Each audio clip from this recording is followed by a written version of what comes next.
Alright, hey everyone, what's up? I'm Parrot. I'm going to be here running Celeste today. But not just normal vanilla Celeste, something like a little more spicy. But before I get into that, Nene, do you want to introduce yourself? Yeah, hello, I'm Nene. I was here last year with Parrot when she ran Crowd Control Any % as a race against Joe Sniffy. And this year I'm also excited for her to be able to show off this awesome chapter that she has plenty of time in. And yeah, I'm just super excited that Celeste is able to be at this event again because it's such a fun game. The community's awesome. And yeah, do you want to get into it? Sure. So the mod that we're going to be playing is called Monika's D-Sides. You might, if you've played the original game, you might know there's the A-Sides, which are the main story chapters. Then if you find the cassette tapes, you unlock the B-Sides, which are harder versions of those. Then if you beat all those, you get the C-Sides, which are even harder versions of those. Now this is a fan-made mod asking what would be one step above that, what would be even harder. Now, you might also know about Farewell, like the ultimate final chapter in the base game that is so difficult that it doesn't even have a B or C side. And the chapter that we're going to be running today asks the question, not if what if Farewell had a B or C side, but what if it had a D side? And that's Final Goodbye. So before I get into this, I'm going to be donating $1 personally for every single death I have this run. That way, if I get stuck in a death loop, I can say that it's because I love charity. Yeah, and I will also join in on that. Awesome. So don't die too much. But die a good amount that it's enough for charity. So if anyone in chat also wants to join us on that, feel free. Feel free to play along. Just be warned, this chapter is hard. I will die a lot. Okay. Anyway, there's a lot more to say about this, but as the checkpoint select will spoil in a second, we have a lot of game ahead of us. So I think we'll just count us down and we'll get right into it. Alright, 3, 2, 1, go! Alright. This is Final Goodbye, also known as Farewell D-Side or 9D for short. I have a pretty close connection to this map. This is not only like my favorite Celeste map, but it's also like my favorite video game level in like any video game ever.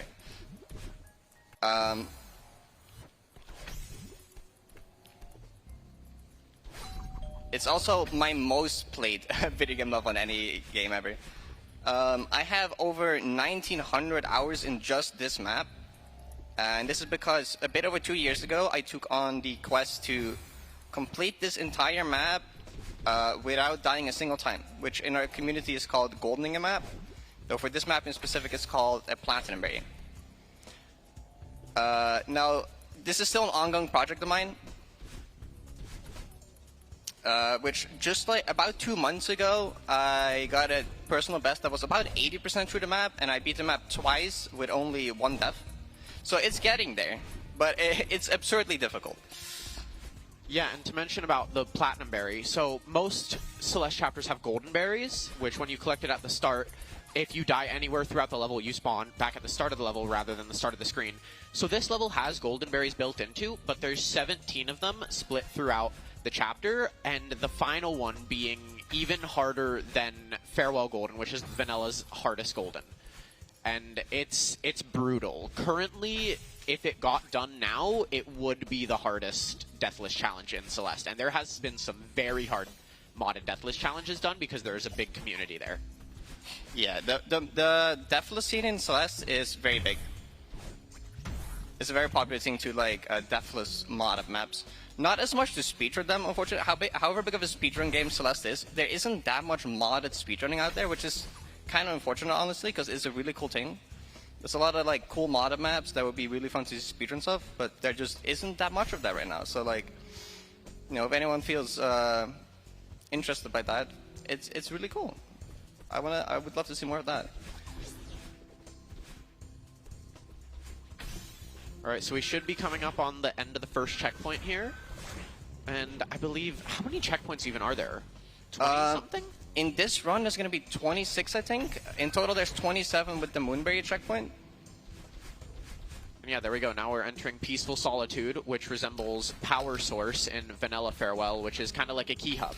So there's a bunch of different rooms around the hub area, and you just have to go collect the keys to unlock key doors. So here I'm going to farm a bit of money for charity, because actually retrying on the keys is faster than waiting for the animation to bubble you back. So there's like a bunch of like 4 steps throughout this run that just are faster than doing it normally. So yeah, I will be counting those as well for my donation. Now a bit of a reference for how difficult this chapter actually is. Most people on their first playthrough of this map take anywhere between 30 to 100 hours to just beat the map once. It's considered quite an achievement to even like be able to beat the map in one sitting at all. So here I'm going to be smuggling this double dash here to this other room, which lets me skip this entire room. Normally you're supposed to go all the way to the left and then all the way back to the right to get a double dash, but I can just grab it from this other room. Just like that.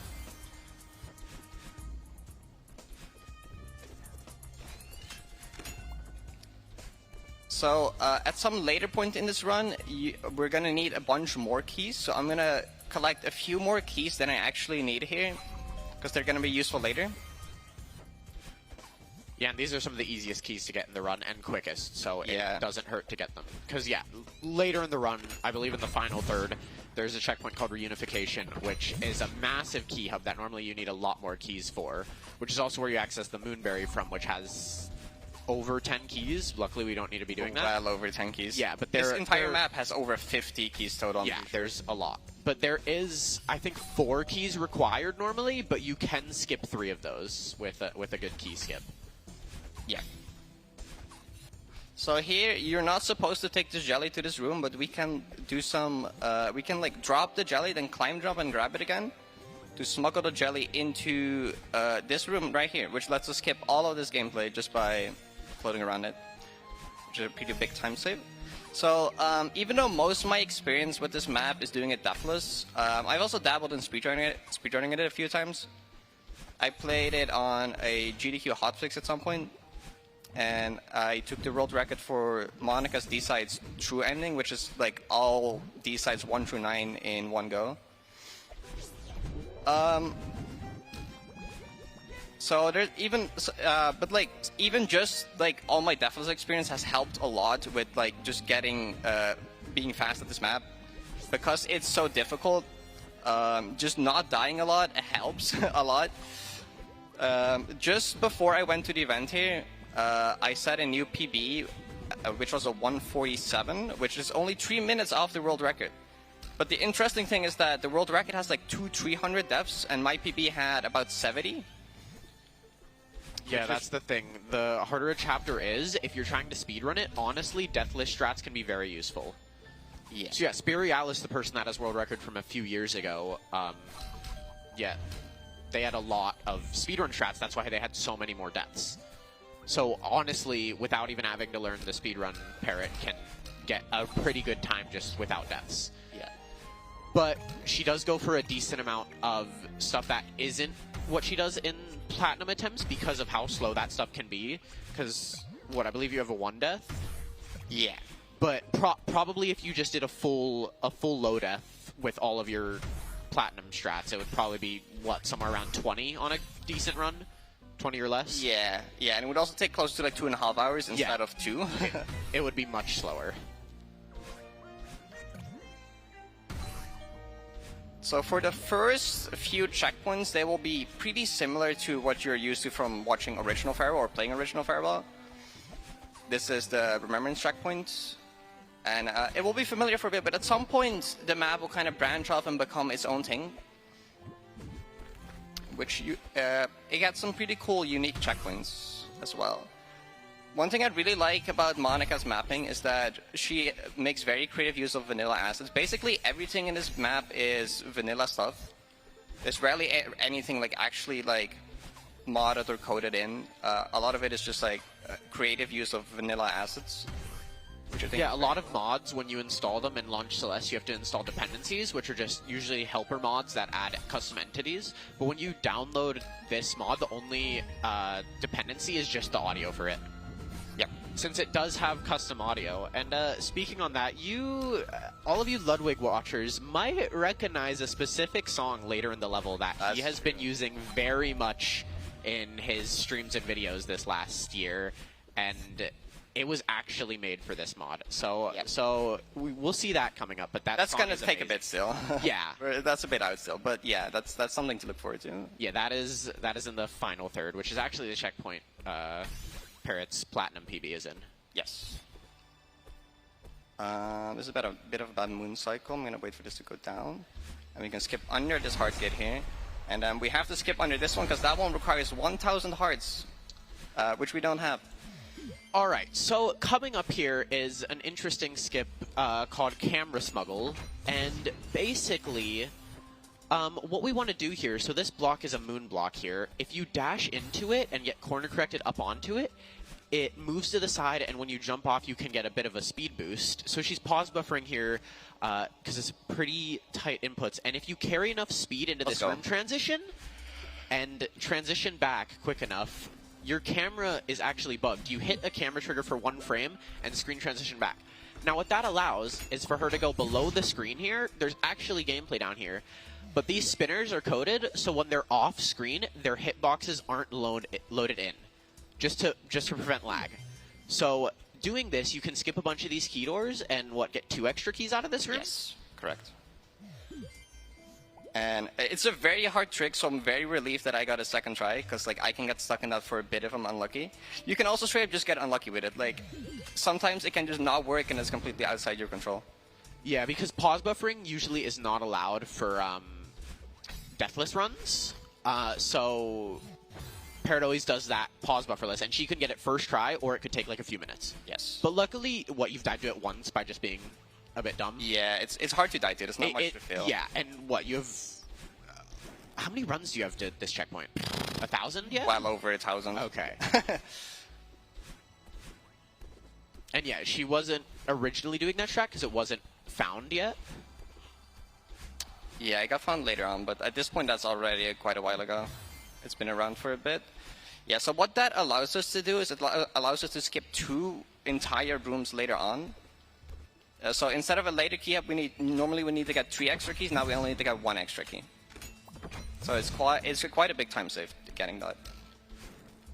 And yeah, coming up after this are 2 of probably the hardest checkpoints in the Deathless run. They're both only about 10 rooms, but a lot of the rooms are very hard. This first one, Dedication, has, I think, your lowest consistency room in the run, excluding like late Yes, runs. it has the infamous Cloud room, which is probably the hardest or least consistent room in the run.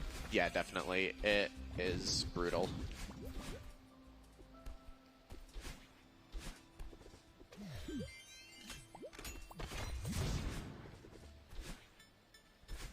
Alright, and here we are. Dedication. Right, yeah, so these next couple of checkpoints are insanely difficult.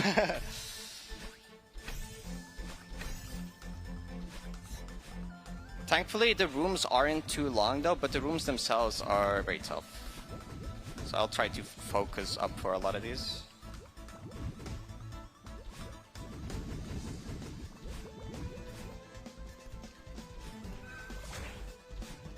So this room, you're supposed to get these touch switches to open a thing at the end, but we can skip past that with a very precise demo dash. Which, do you want to explain that? Yeah, so basically what a demo dash is, otherwise known as a crouch dash, is... So normally, Madeline's hurt box is 9 pixels tall, but when you're crouching on the ground, it's 4 pixels, and basically what you can do is every time you dash, or like collect a dash crystal, there's 4 frames of freeze frames. So what someone named Demo Jameson found out a while ago, like a bit after the game's release, is if you're pressing down when you press dash, but then aren't pressing down anymore after the freeze frames end, you will dash with a crouched hitbox. So you used to have to be able to do them manually, but in the most recent patch 1.4, since the devs are awesome with the speedrunning and modded community, they added a specific bind in the option menu where you can just do it with a bind. You could already set specific keybind combinations to do one not manually, but it's really nice and convenient that the devs added that. So in a lot of cases, if you place these spinners on a normal grid, their size between them is exactly 4 pixels. So with some good setups, can be a lot of demos in places, and the task definitely abuses that in all sorts of places. In Vanilla, Celeste, modded. And yeah, there we go. That last room was Cloud Room that we were mentioning earlier. I'm very happy getting a second try. That's pretty good. Yeah.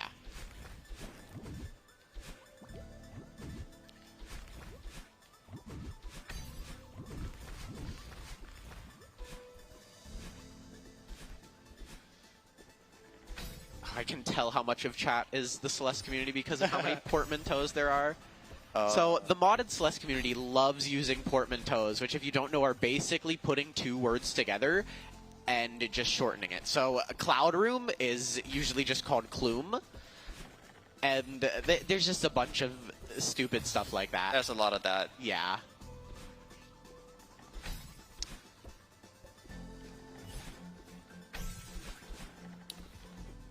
So we're coming up on the end of this checkpoint. The next one is Memories, which is on average harder, but it has a less, like, it doesn't have anything as difficult as Cloud Room, at least.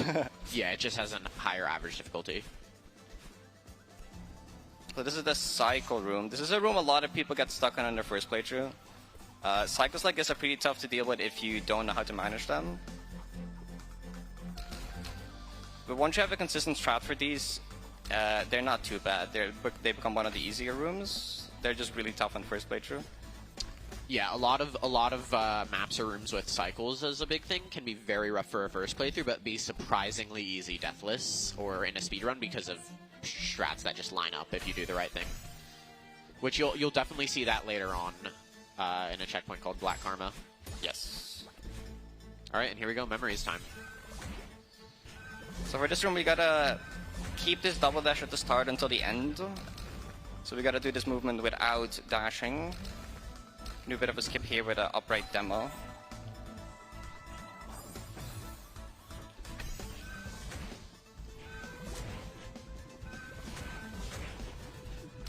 Also, I'd just like to mention, $125,000 raised is awesome. That's crazy. Yeah, that's awesome. Good job, everyone. And yeah, if you wanna donate and say anything, I can try to read off as much as I can. Oh yeah. And let's see if the Celeste community come through. I'd say, let's try to hit 130K by the end of the run. I think that's a good goal. That sounds pretty good. Yeah, that's absolutely awesome. All the money we're raising for charity, it's so cool. This event is awesome. It's so fun to be here. It is amazing here. There's so many cool people here. People involved. Yeah, visiting, running, commentating. The staff is amazing. Yeah, let's try to keep that hype going. So the jump at the end of the previous room is actually like one of the harder inputs in the map. Doing the super off the cloud there is very precise and a little janky. We get another key here, one of the secret hidden keys. Throughout this entire map, there's a lot of keys hidden for the Moonberry, but we can get some of them to just skip keys and key hubs later. So this room has a bit of a speedrun route where you can do a bunch of demos to just skip a bunch of gameplay. There's one here as well. That one was not intended by the mapper, but that one just kind of lines up. And then two more right there. Yeah, those I believe were intended because the spinners were purposefully moved a bit further out. Yep. Because yeah, a lot of the times, if you do demos, there has to be either a really good setup or pause buffered if you don't want to make it a one-frame input. But luckily, there is a very good setup. I don't know how much is used here, where if you do a full jump for a hyper, a lot of the times, if the spinner alignment is correct, there's an 8-frame window to do the demo, which is very nice. There's at least one of those. There's at least two of those, actually. Oh, okay. Two that immediately come to mind for me, at least. But those are also quite a bit later into the map. So this is the core room of this checkpoint. A lot of the checkpoints in this map have a room that's core teamed, which in core, you don't get your dash back when standing on the ground. And they're usually one of the harder rooms in a checkpoint as well. Yeah, and also when you switch these switches on and off, not only do the blocks change mechanics, so the ice blocks slowly fall down and break soon after you touch them, and the fire blocks will launch you in the direction you land on it or grab on it from, but also where the ice and lava is can change. So a lot of the times you're forced to hit the switches. Yep. So after this is another cycle room. This is another big like gatekeeper for people's casual playthrough. And even in Deathless, this one is quite tough because when you move this block sideways, it actually slows down vertically, which will mess up the cycles. So these cycles kind of like become variable depending how much you move this block. So sometimes you have to kind of adjust on the fly based on how much movement you did. Like here I want to move over not as much as normally to like have the ending lineup.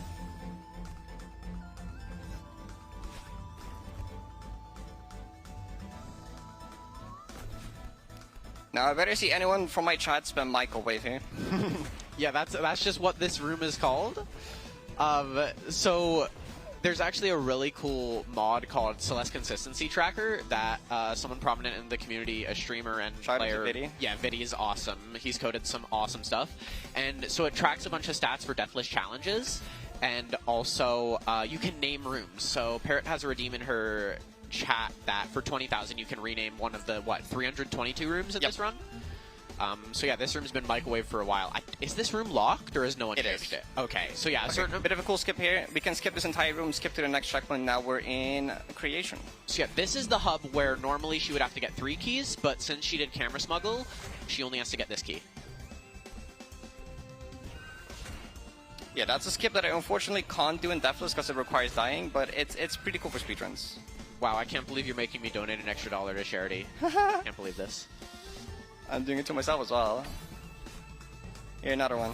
But you have that streamer money. You're partnered. Come on, I don't have that luxury. You choose. Oh wait, I don't have to get this key. Whoops. We go here. That's it. Okay. Yeah, normally... So this key up is kind of cool. Like, there's one room themed after every main chapter in the game. So the one we did was based after the first chapter for Second City. Unfortunately, we don't get to see any of the other ones, but they're pretty cool.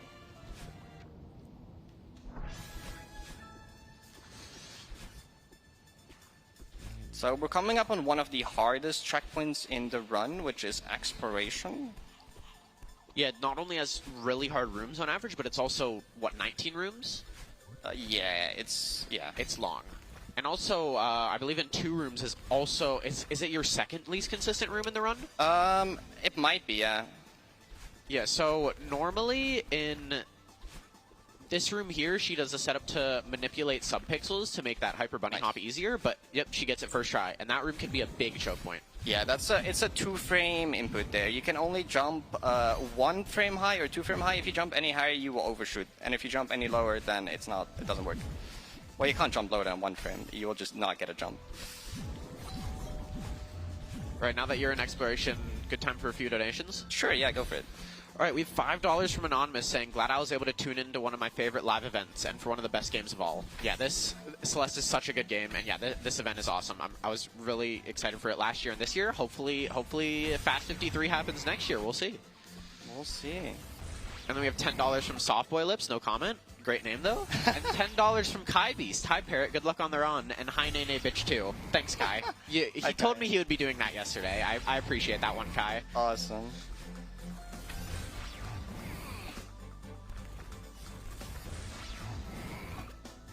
Also, do you want to explain... we saw Ultras for a bit earlier. Do you want to explain what an Ultra is? Yeah, so there's a lot of very funny Celeste tech. So...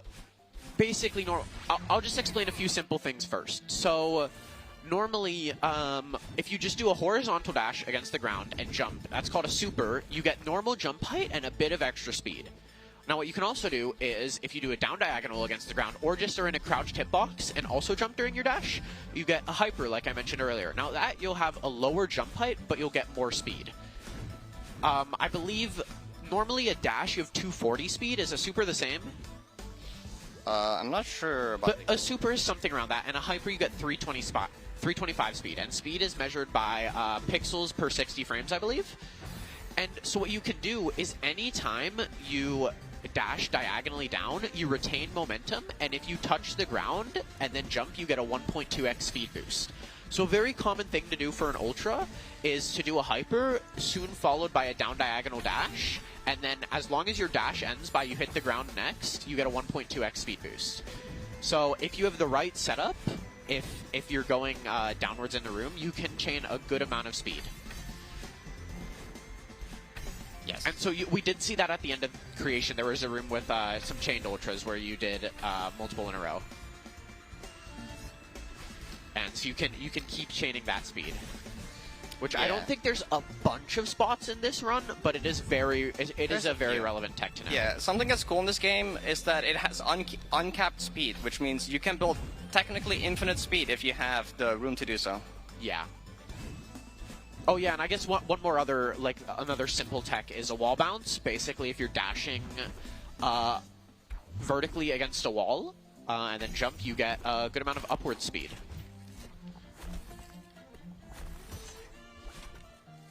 So yeah, there's also a bunch of niche techs as well, but there's so much funky stuff you can do in Celeste. Okay, this room is a bit unfortunate to die in because this is a core room, but you can actually skip the core trigger at the start and keep being able to refresh your dashes on the ground. Now, the moment you die, though, you lose this, and you can't do that anymore. So now I have to do it the intended way, which is a decent bit harder.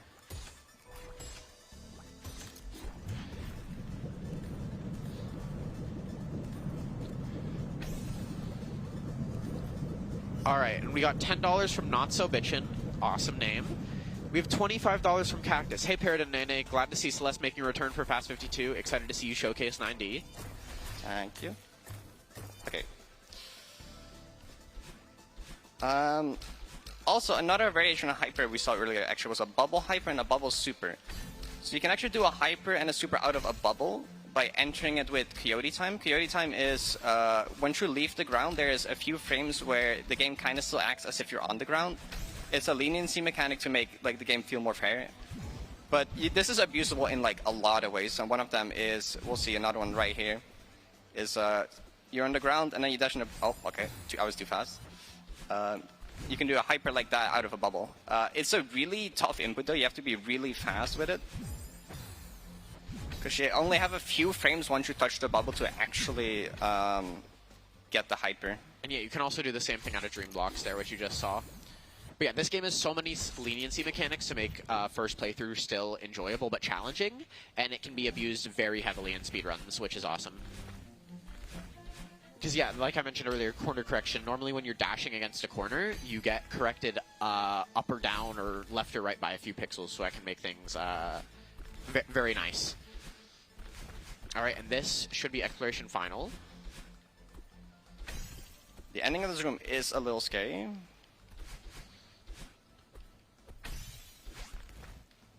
Yeah, a bit of a coin skip here. Nice. Alright, you got this.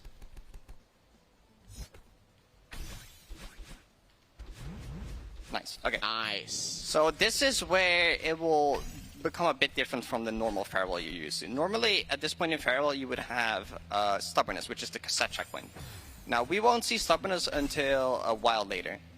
First, here we get depression, which you might want to turn up your monitor's brightness if you can, because this checkpoint gets pretty dark. But no, yeah, the vibe of this checkpoint is really cool. Yeah. So this checkpoint has a lot of stamina management gameplay. We have to be very careful with how you use your stamina. This room is one of those stamina puzzles. Yeah. Alright, we have $16.16 from Vera. Not going to read the start of that. Anyway, good luck on the run, Jay, and hi, Ivy. You're here too, I guess. By the way, the donation is $24.07. Okay, in Australian dollars. So, yeah, if anyone wants to get a bit of a donation trade going, any form of the number 247, it's a bit of a meme in the Celeste modded community. It's a bit hard to explain, but if we can get a 247 trade going, that'd be awesome. And speaking of which, $24.70 from Lurks. Parrot really likes failing for charity. I would know. Yep. High death count trust. Also, shout out Gay Fox shows on the entire Celeste community, except Nene, because she skipped me and Uno. Come on, Lurks. Can't believe this. Fox girls. This checkpoint. So at home, this checkpoint, whenever I get here, I close my curtain so I can see better. Unfortunately, the stage lights here are very bright, which makes this about 3 times as difficult. Yeah, The block there, I can like basically not see. And yeah, this used to be the point. Oh yeah, that's a very hard input. Yeah, that's like one of the hardest inputs in the map right there that I'm dying to.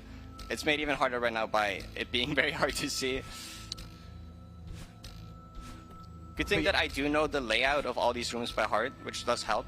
Oh yeah, definitely, because of you mentioned 1,900 hours in the map. Yeah. And you saw at the start 99,000 deaths in the map, which Yes. I think some people may have more deaths in the map. But the thing is, if she's going for platinum attempts, each attempt lasts on average probably 15 to 20 minutes.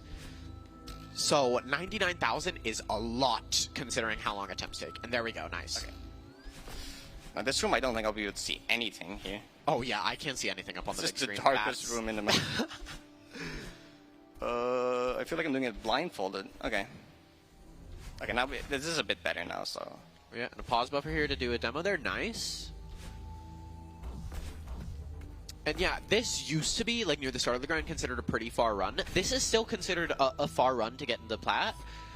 You have, a bit over 100 entries here? Or I not have quite? like 100. I think I have just under 100 entries. Okay, I gotcha. Because, yeah, in Parrot's Discord server, we have something called Pace Pings, which also, shoutouts Vidya again for implementing that into Celeste Consistency Tracker, where you can have a bot ping certain roles depending on how far you get in an attempt.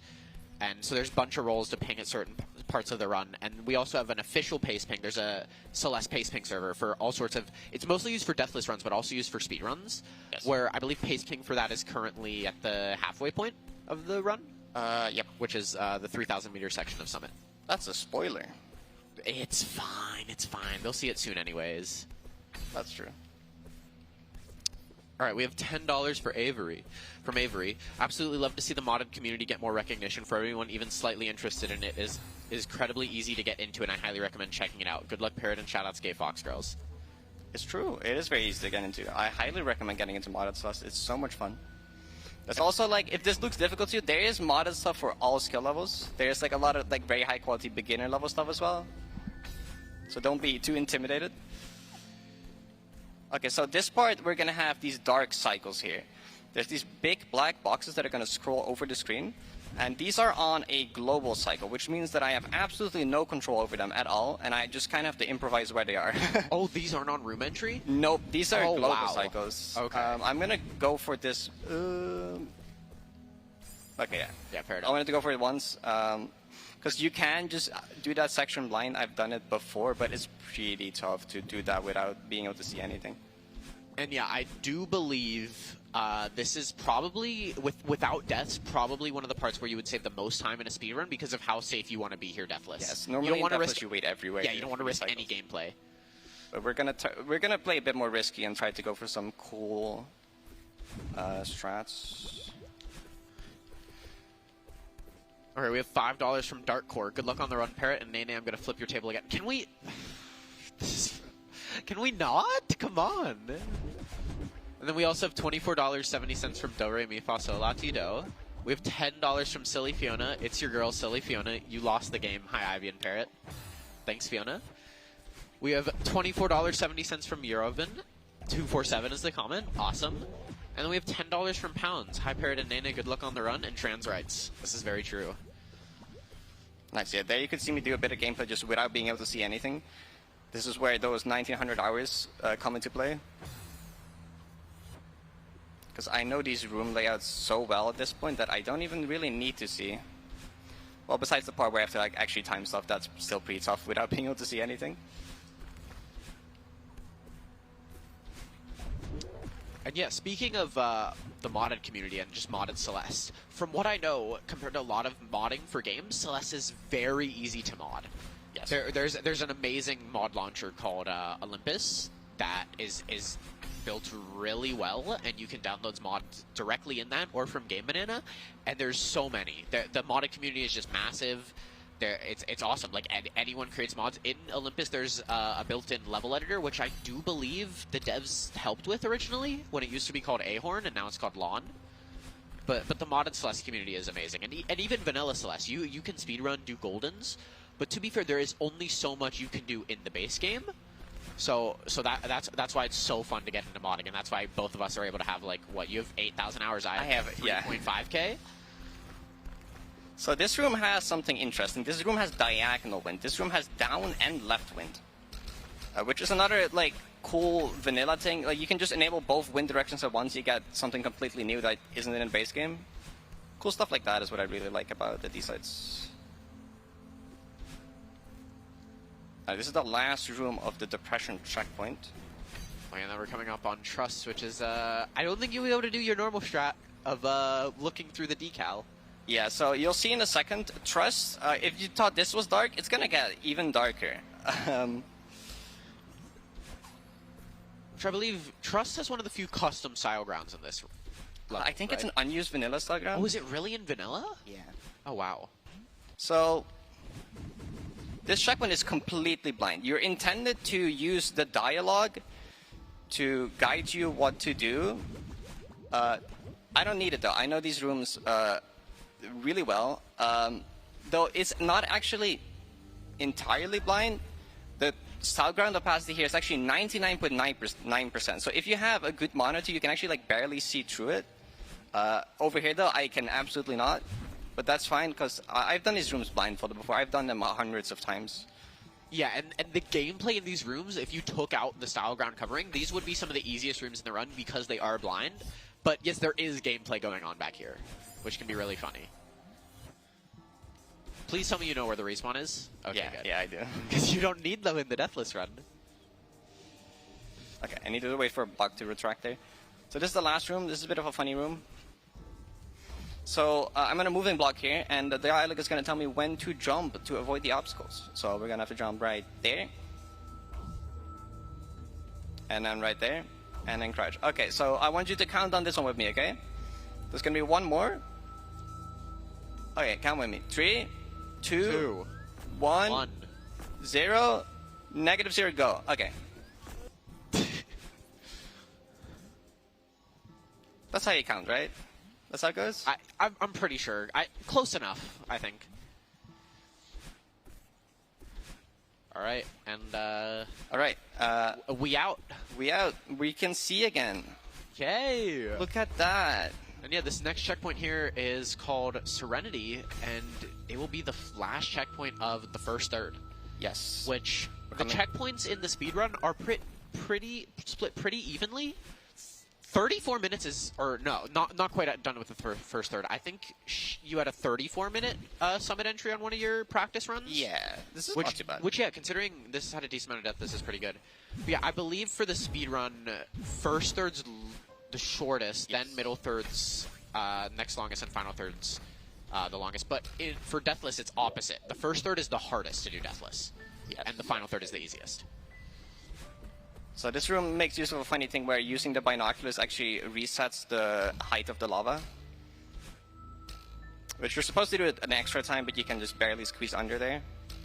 Yeah, there's a bunch of funny stuff with binos in this, which we will actually see something in one of the checkpoints coming up, which I can explain when that comes up. Yeah. Which I believe that's one of the few cases of something used with binos, yes. Right? So you can actually collect these bubbles by buffering a dash on the side of them. Normally, you're supposed to climb all the way up and grab a thing there and then go back down, but if you get rid of your dash, you can buffer a dash on, well, right before grabbing the bubble, and you can actually collect it from the side like that. And yeah, this game has a buffer window of 5 frames, so not too large, but also lenient enough to, or 4 frames? 5 frames? One of the two. It's 4 frames, but there's the actual initial 1 frame. Yeah, as well. so it's lenient enough to where you can build gameplay around it and make consistent stuff around it, but not super easy. Yeah. Which there's a lot of modded maps that build gameplay specifically around buffers. Shout out Issy for the most campaign. True. Which is much harder than what you're seeing here. So to give a quick perspective on difficulty. So in modded Celeste, we have 5 base difficulties: beginner, intermediate, advanced, expert, grandmaster. The base game for Farewell and 7C is considered around red intermediate. So for each difficulty, we have green, yellow, and red, just scaling up. Most of this map is considered like expert, some of it GM. And then we also have a difficulty scale. Since we ran out of names, we just call GM+1, GM+2. And those also are split up to green, yellow, and red. And there are, I think, around 150 maps that are considered GM+1. And there's even recently some maps that have gotten into the GM +3 range, which is absolutely insane. Yes. So, to explain a bit what's going on, you might be like, hey, wasn't this a farewell map? What is Summit doing here? Yeah, so this checkpoint is called the Revisit. We're basically going to revisit all the base game chapters. So we're starting with, well, how Summit normally starts with the 0 meter section, which is based after Reflection. And this is also why this map is so long, because it's it just throws the Summit map in your face in the middle of it. It's like, okay. The entirety of the middle third is Summit. And yeah, what was that? A low to mid 36th entry? That's not too bad. Yeah, that's pretty okay. All right, and then after the Bino thing I was talking about, I'll read a few more donations, which should be coming up. Yep, here. So like for Camera Smuggle, if spinners are loaded off screen, they don't have a hitbox. So she scrolled the camera up there and was able to just dash through the spinners there to skip that room. All right, let's see. We have $5 from Cherry Tree. Hi, Parrot. Good luck on 9D. Thank you. We have $2.47 from Ren. 247 plus bullying Nene Train. Everyone get in on it. What the fuck? Why? Chad, go for it. We have $5 from Pink the Man. We have $10 from Hezer. Don't worry, trust is free. It's true. I would never die to trust in a Duffel song. We have $10 from Amelia. Good luck on the run. D. We have $10 from Fire Shard. Good luck, Parrot and Nene. This map is really cool. People should keep watching. And also, long live Archie. This is true. $10 from Absters252. $1 from Vera. Can't believe you didn't read that. Girl who isn't the size of 90, I guess. This donation is 247 AUD. And then we have $2.47 from Lurks. Hit Roblox streamer Nene22__. How much do I need to donate for you to ask some random person at the event instead of... Why? And then we have $25 from Riley. I'm not asking someone random here to join the Celeste Creator Discord server, Lurks. I'm sorry. It's not happening. Alright, so we made it to the second section of Summit, which is 500 meters. So you might have seen that it did not count up in meters, it counted up in light years. Though, fun fact, these light years actually translate to the correct meter amount. So if you were to translate this light year number over, it would actually say 500 meters, or it would roughly translate to 500 meters. Well, no, it actually exactly translates to 500 meters. Yeah, that's a really cool detail. There's a bunch of cool details that Monika not only put in 90, but just all of the D sides, which are really cool. I made an entire video called like 17 minutes of useless 90 information. Yeah.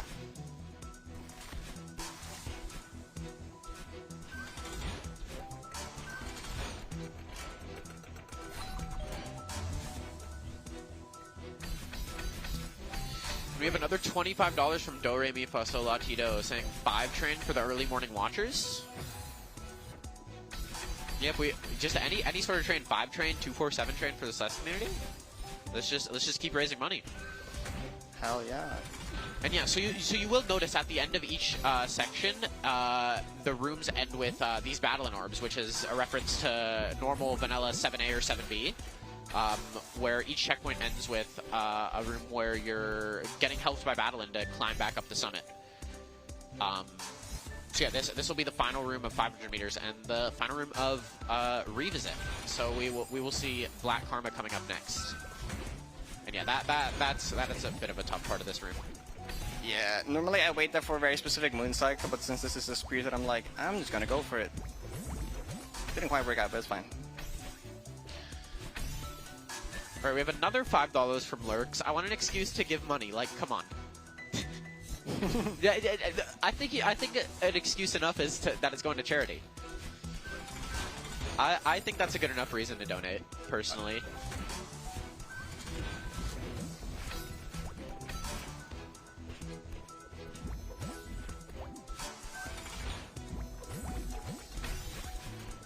Yeah, so all the checkpoints in Summit are divided into like 2 meter sections per checkpoint, which makes these checkpoints actually quite long.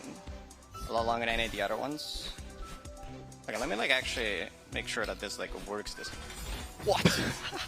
I've never seen that before. It's fine, it's for charity. It's for charity, exactly, is what I'm saying. Not only is this $2 per death from at least the both of us, but also more time for the run, which means more chances for people to get in donations. That's true.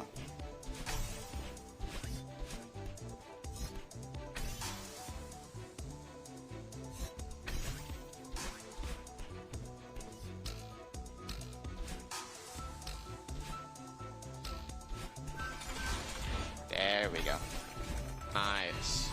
Okay. So yeah, time for Black Karma, which this is the 1K section, which references Base Celeste Chapter 2. We've already seen plenty of these stream blocks. Yeah, we should probably be explaining the mechanics. Yeah. which these dream blocks, the main thing is you get your dash out of them, and you can also you get coyote frames out of them, so you can jump out of them and also do supers and hypers. Yep. Also, will you be doing at least an attempt at spike C-pop? I will do an attempt to spike seed. This is a strat that requires a frame perfect input, and it's not even faster, but like people love the strat, and people told me you have to do it.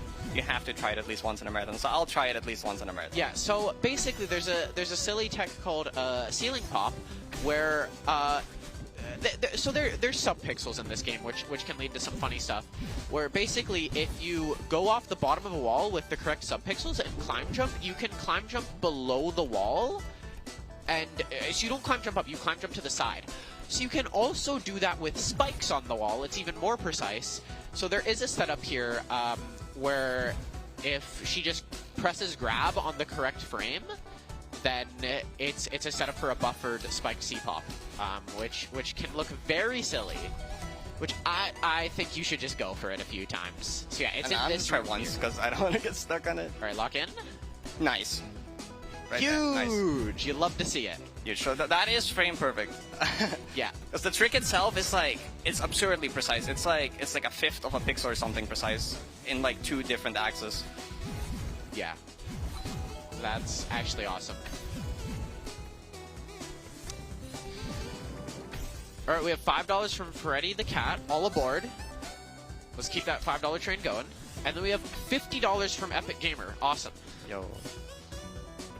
And yeah, we're getting close to 126,000 here. Let's keep it going. All right, and we're in the final room of 1,000 meters. As you can see, the battling orbs. Should we do it? There's multiple orbs in this room, right? And we skip some of them? We can skip some of them, yeah. Yeah. And then we will be seeing here in this next room, like I mentioned earlier, about cycles. So 1,500 meters for Chapter 3 has a lot of cycles with things called dust bunnies. So honestly, it would probably be one of the hardest sections to learn in your first playthrough. But with the right strats, things can get very consistent. All right, 1,500 meter time, yep. So yeah, this checkpoint is all about cycles. And we'll see our good friend Oshiro return one more time as well. Actually, will it be later still? No, I think this might be the last time we see him.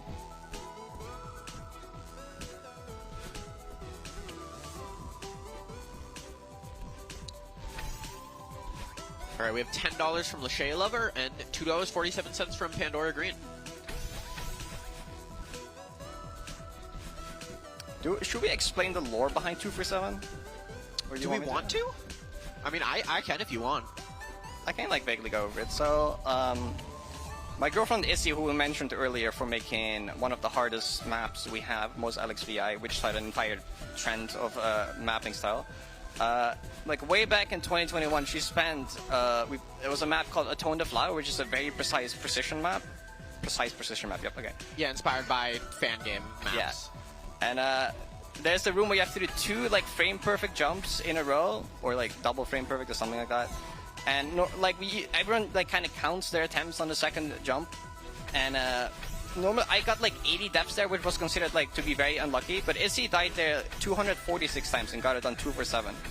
Now after this became like a bit of a meme, and we started pointing out whenever we saw this number, and then other people started picking up on it as well. And then it kind of just spread without even anyone knowing where it came from. They were like, oh, I see these people pointing out the number 2 for 7. Let me do it as well.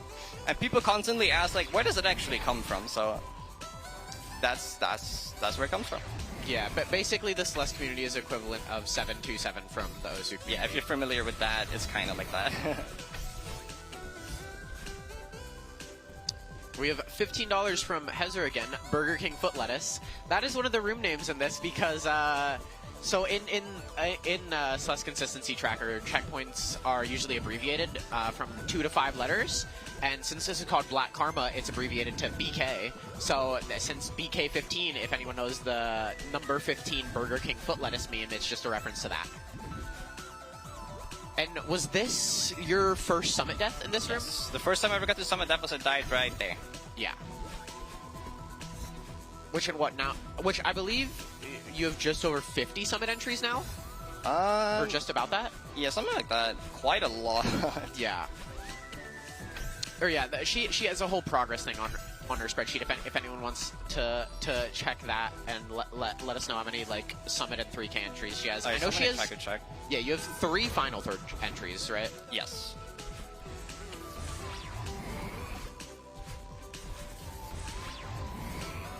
All right, I think that's the last time we see Oshiro. So say goodbye to him. Or at least in this checkpoint, we see him in what, True Love? Oh, true. We'll see him one more time in True Love. Actually, Yep. That's true. That's true. Or we have $10 from Anonymous and another 10 from Kai. Smots Gaming inbound. Should I explain that before we get there? If you want to, yeah, sure, go for it. All right, so Smots Gaming is the room Smots 8. Smots is the next checkpoint, Scattered Mirror of the Storm. So basically, I believe it was April 2024. Parrot, which no one knew it was her at the time, started a YouTube account called Smots Gaming, and basically just posted a completion of Smots 8, which is like a 20-second room. I think you did it normal for like the first week or so. Yeah, the original idea behind this happened in like a friend group server. It was like someone's idea. We just upload like a clip of this room without any context to a mysterious channel, like anonymously every single day, and see how long it takes for someone to find out. Yeah. And so slowly, each room completion got changed ever so slightly. So I think the first main change was it just had rising and falling lava and ice throughout the screen. And it just slowly became a big thing. And people just started finding it. Like, I think most people became aware of it in June. And it became a big thing in the Celeste community where it was just daily uploads at like I think like 10 a.m. Pacific. Yeah, so like it evolved like way past just an edited room. We started implementing like memes and like crazy edits, and we kept this up for like a full year with like a full team of people, right, with like a spreadsheet managing this and everything. And it got to the point where we got cameos of like other big YouTubers like Colin from Geometry Dash, if people know him, and at some point we even got like Jamie Page to write a Vocaloid song about the room. So it was a friend group bit that got quite out of hand, but it's pretty awesome. We'll see it in a bit. Yeah, so I do believe I think early April of 2025, the channel had about 4,000 to 5,000 subscribers, maybe a bit more, and Lyra, which I know she's in shout out to Lyra. She has a YouTube channel that was, I believe, Weekly Dose of Celeste, that no longer does Weekly Dose, but she made a great documentary video about, like, a quick video, like, explaining the lore behind Smots Gaming, which was really cool. And that boosted the channel a bunch. And then there was a 1-year anniversary video in April, and that's when it was revealed that it was actually Parrot, which she accidentally showed very early on when she was switching YouTube accounts on stream that it had Smots Gaming. But this was like a week or two in, and it had no subscribers. No one knew about the channel yet. So that was very funny. And so yeah, now there's no longer daily uploads on the channel. It's more anyone can submit, but it's more high effort stuff. It's kind of become a Silver Gunner style channel where it's fan submissions. Yeah, exactly. And yeah, like Parrot mentioned, is I believe a month or two ago, they commissioned a song from Jamie Page, which is an awesome Vocaloid artist, called "Some More of That Song," which is Smots, and that song is awesome. Go give it some attention. That song is so good, and the music video that Lyra worked on as well, that awesome as well.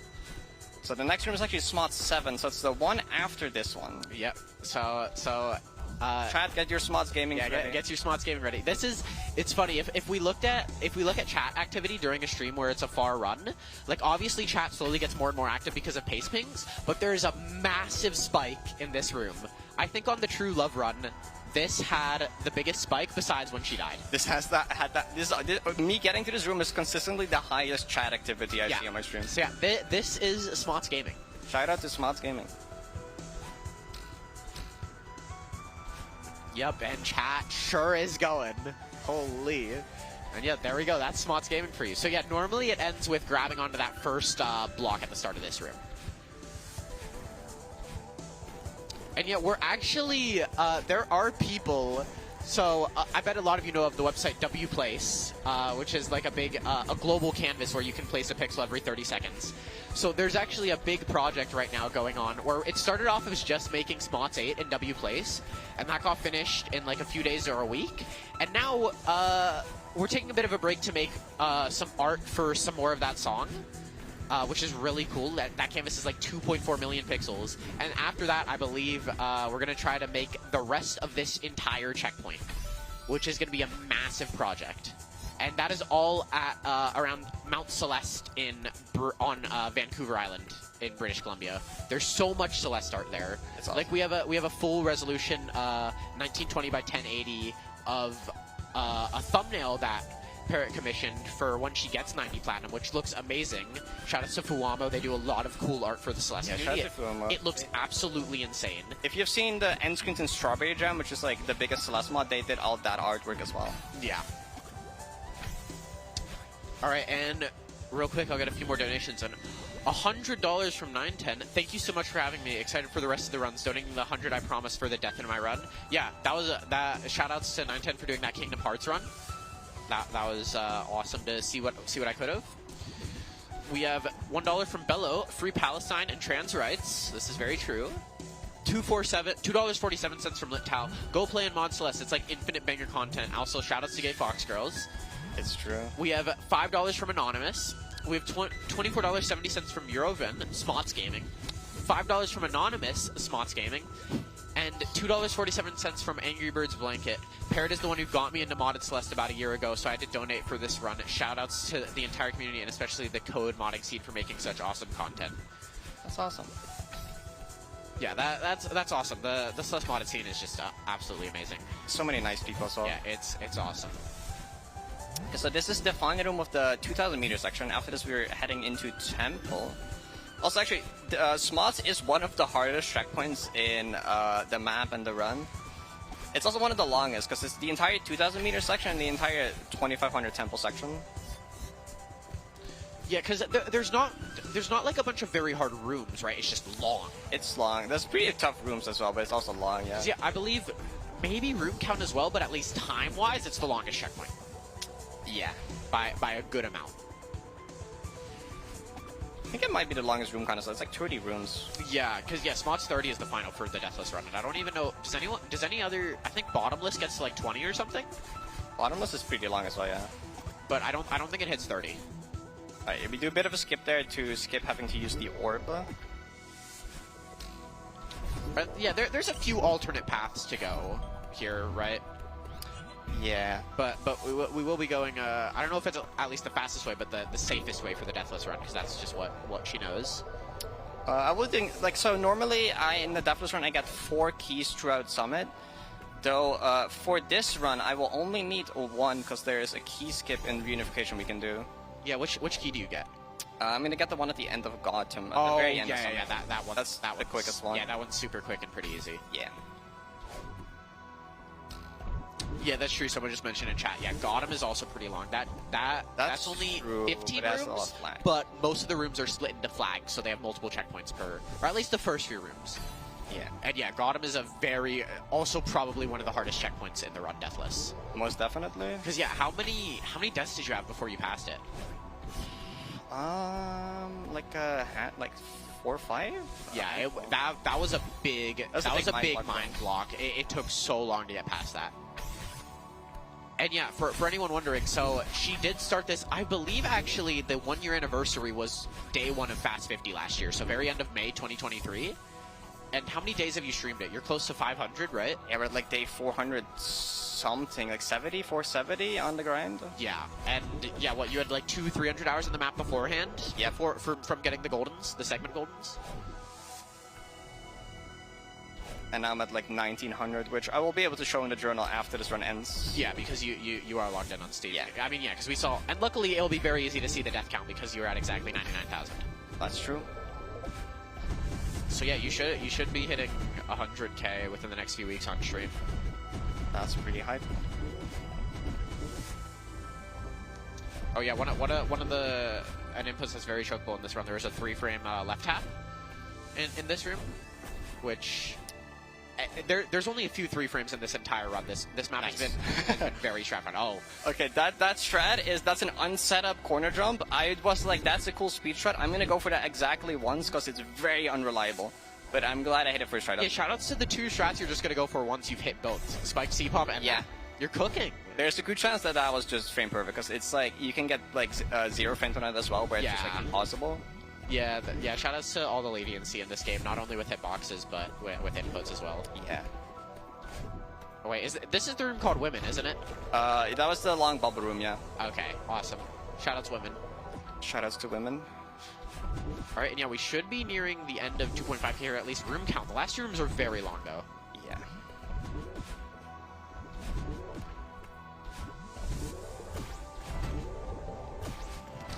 We have $2 from Lyra. Smots Gaming. Hi, Nana, you're doing great. It was daily doses, Celeste, not weekly dose, by the way. Okay, that's right. Yeah, Dark Core, which also donated earlier, ran weekly dose. Which he was actually the voiceover saying, hello, everyone, this is your daily dose of Celeste for Lyra. But yeah, that channel ran, I think, for a couple months, like near the end of last year. So if you wanna see like a bunch of what was going on in the Celeste community, modded Celeste community, I highly recommend go checking out that channel. And also the Smots Gaming documentary, which I think Lyra's going to be occasionally cooking stuff up for that channel, so it's going to be awesome to check out what's going on over there. Oh, okay. I'm back here. So yeah, this is second last room in 2.5k. Yeah, so these Seekers are a bit tough to manage. I went for a bit of a faster strat than I normally go for here. But like, it kind of depends how these Seekers move, because they're a bit unreliable, like that. They don't like to cooperate, basically. I'll try one more time, and if this doesn't work, then that's not gonna work. I'll wait for and I just noticed we hit $126,000. Okay, that is awesome. Yo. Let's go.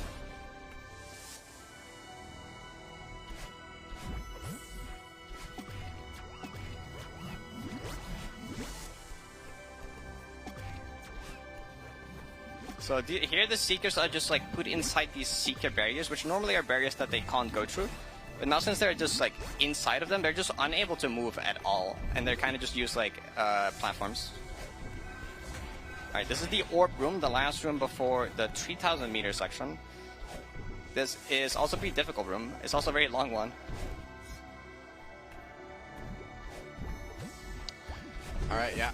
We're getting close to 3K, which is considered about the halfway point of the run.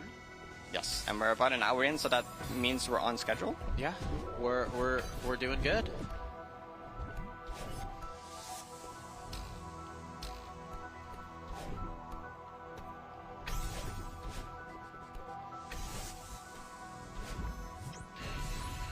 So that's not the end. There's more. Monika really likes her long orb rooms. 7D, which is the Summit D set, also has a really long temple orb room. Yeah, and also there's a switch over to the left there, which he normally hits in the Deathless run, which allows you to go right there. But luckily, we can just do a demo here. This is a 2-frame input. Yeah, 2 frames. So obviously, you don't want to do it in the Deathless run, but should just take a few tries. There we go. All right, and now we are in the 3,000 meter section, Sunrise running. And now this is the point where it gets pace pinged in the official pace ping server, which usually, I feel like when she's around this point, she averages like 200 viewers, like normally. I think around this point, you jump up to close to 1,000. Yeah. Because almost everyone in the modded scene knows about this grind. It's really cool. Yeah, it's awesome. And I think on her PB in True Love, she peaked in almost, what, 1,600, 1,700? Yeah, it was like 1,800 people on my stream when I got my PB. Which also, shoutouts to me watching so much of her streams and being asleep for every single PB. There's at one point where she had 15 runs to this checkpoint here, 7 of which PB'd, and I saw 7 of the runs. So I saw 7 of the 8 non-PBs and none of the PBs. Me being in stream is a curse. She can't get far if I'm there. Yeah, so I want to quickly explain what, like, we throw around the word, like, 2-frame and stuff. If you know what that means, the game runs at 60 FPS, which means there's, like, 60 frames of pictures of stuff happening every second. So a 2-frame would mean there is a 2/60th of a second window to hit the input. which is not a lot at all.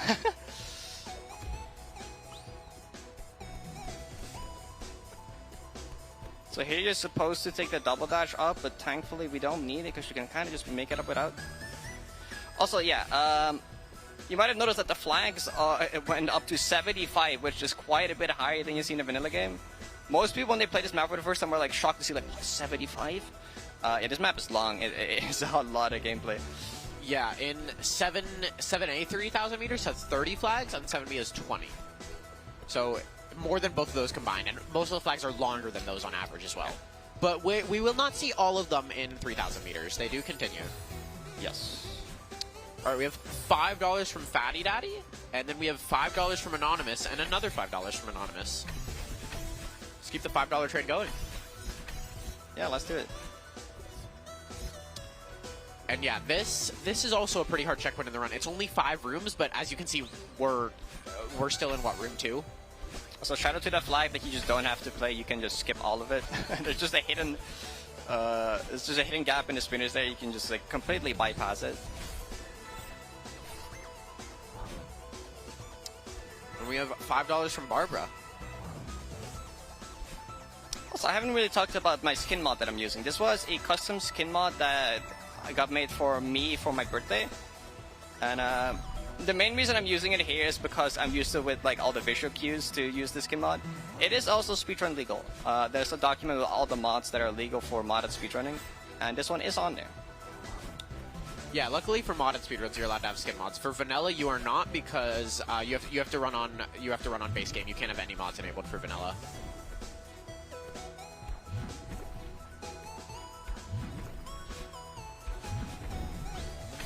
This is a terrible mooncycle. I need to wait here a bit. So normally you're also supposed to take that double dash, but you kind of just can do a reverse hyper like that and skip pass.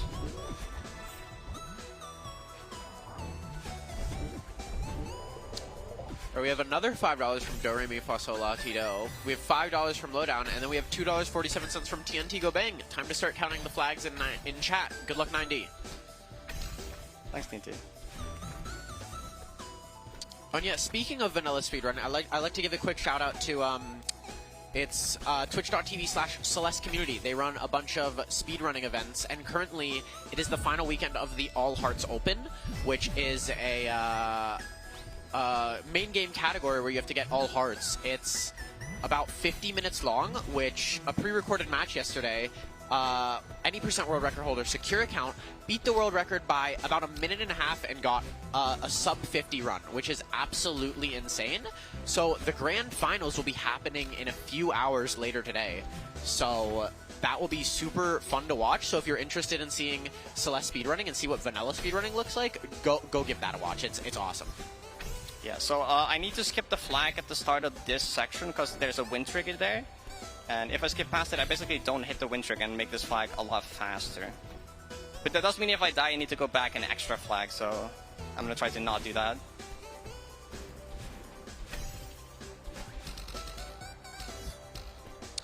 We have $5 from Ella. Just wanted to say hi, :3. Good luck with the run, oomps. Hi, Ella. Hi, thank you. We have $5 from Drew No Barrymore. Shout out to the dude with the tie in the crowd. Yeah.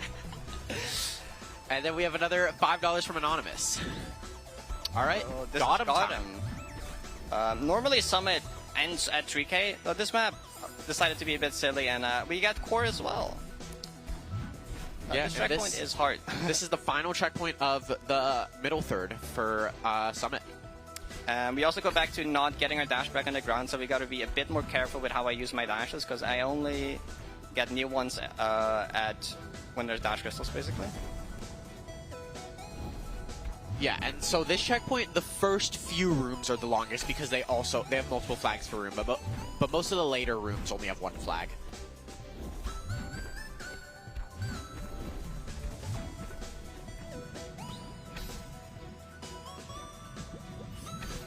Oh. Okay. Yeah, we smuggled a dash crystal there so we can skip one of the conveyors, which is a small time save if you get a first try. Which unfortunately I didn't, but that's fine. And yeah, so like Parrot mentioned, with a lot of core gameplay, you don't get your dash back on the ground. You only get it back from screen transitions or dash crystals. But that can lead to not only some really cool gameplay for deathless strats, but also for speedrunning. Because base game core speedruns can be really cool because you really have to think about where it's fastest to use your dashes. It's a lot of very interesting routing. Yeah, so it can be very cool to see those speedruns. So this flag is one of the hardest ones. Yeah, what, do you just have a death to the end of it, or do you have another one? I have like 2 deaths to this flag. Yeah, you have a death to the last input of the flag, which is also the last input of the room. Which was that when your PB was still also the second room of Gotham? Yes. That was my second time getting here in a death. Yeah. So, yeah, her first Gotham run died near the start of this room, actually. And the funny thing about that is she previously PB'd the day before, which was on day 246, so we were like, oh, day 247 PB won't happen. And then, like, what the fuck? So yeah, she died right here. What the... Not quite like that. Just showcasing the spot, of course. Yeah, that was for the showcase, obviously. But, yeah, that was absolutely insane to actually see that happen. But of course, like I mentioned earlier, I wasn't there. I saw it after the fact. Yeah, like, people were memeing so much about a PB on day 247, I was like, it's not gonna happen. And then I got a PB on day 246, and I'm like, see?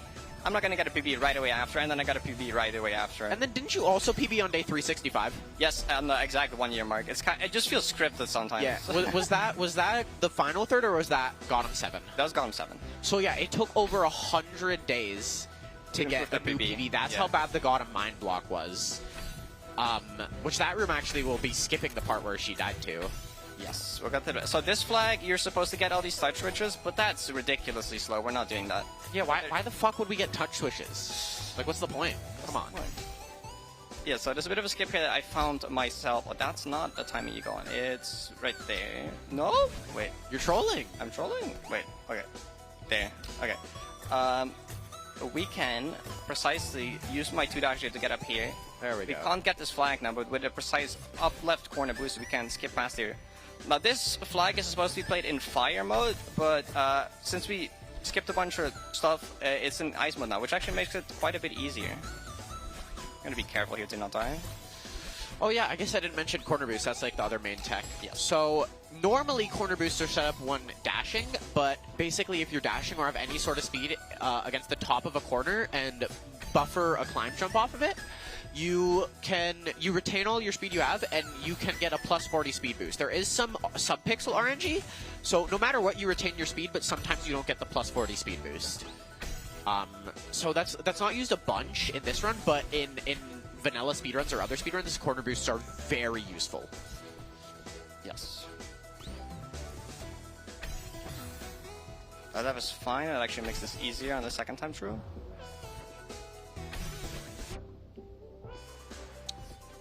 So shout out to the audio design in this game, by the way. It's really good. Like, the way that the audio kind of muffles when you're underwater is a really cool detail. Yeah, shoutouts Kevin Regami for doing the sound design for the game. They also did the sound design for Tunic, if you've played that game. Yeah.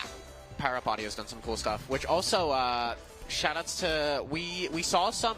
Are we gonna see any more? We saw some earlier in the run. Kevin blocks. There are big like blue and brown blocks that if you dash into them, they go towards you, and those we call those Kevin blocks because the noise for them is some goofy noise that Kevin was making like underwater or something. Yeah, put his head in a bucket and they're just going. Which yeah, I know we'll definitely see some in Point of No Return. Yeah, also True Love. Okay, I gotcha. Okay, yeah, so the checkpoint for this section is like way out, so we don't get it. So we're actually gonna get a music change here. We're gonna get the Rising Lava section here. Or Rising Ice, depending what core mode we're in. We have $5 from Do Re Mi Fa Sol La Ti Do. This one is for Wicked Awesome. We have $12.47 from Jarnik. Hello Parrot. Hello Nene Table Flip. Good luck 9D, of course. And we have $25 from Iru. Can I get a :3 in chat? Yeah. Let's get some :3s in chat. Which, hey, when you sign the PC, you better put a :3 after your name. I told you the other day, you better do that. And then we have $5 from Viddy. Shout out to Modded Celeste. Yeah, shout out to Viddy. Oh yeah, big shout out to Viddy. Viddy has done so much cool stuff for the community. Yeah. We have this website called goldbase.net to which is basically a giant database of all the modded Goldens people have done, and Vidi basically built that entirely from the ground up himself. With some help, but it's crazy. Yeah, there is. There's don't get me wrong. There's so many people that have helped make this modded Celeste community what it is, especially Deathless. But I feel like alone, Vidi has carried. Yeah, Vidi has done. There's a bunch of people that have done work, but yeah, mainly Goldberries.net, Celeste Consistency Tracker, and then also not even for Deathless stuff, but for just utility, there is Vidi's Toolbox, which is awesome. All right, and we'll be seeing a skip here. Nice. That's actually a skip I found myself. I was labbing Deathless strats, and then I found hey, this is actually a really good speedrun strat because you can pause buffer the demo. So that's one of my own discoveries for the speedrun, which is one that I'm pretty proud of. This room right below that key coin that we skipped to the left was actually the day 365 PB, because this is Gotham 7. Yeah, so the setup requires a precise positioning to let you jump off the spikes while moving up. Spikes in this game are weird. If it's on a moving block that moves up, you can, with precise positioning, just ignore the spikes and still jump from the block. And then that kind of just sets up the right height to do a frame-perfect demo afterwards and skip, a whole section of that flag.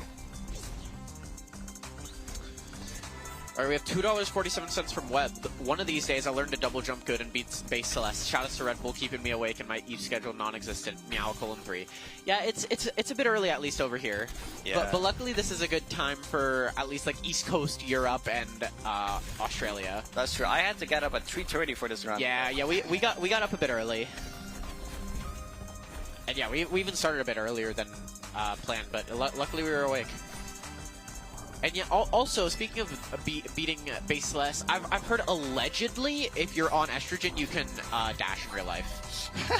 Don't quote me on that. This is just allegedly what I've heard, alright? What am I doing? That's fine. There's a 2-frame backup here. There we go. Oh, lag spike. Is this Gotham 14? Yep. Alright, so the next room will be the final one, which will actually be a reference to the final room in both 8A and 8B, which is just, it doesn't look like core at all because the lore behind core is you're traveling to the center of the mountain. And so it's a really nice and chill, really cool looking place. And that will be actually one of the last keys we get of the run, right? You do get one in Reunion, right? There's one more afterwards. Yeah. And I've also marked the end of the middle turret of the map.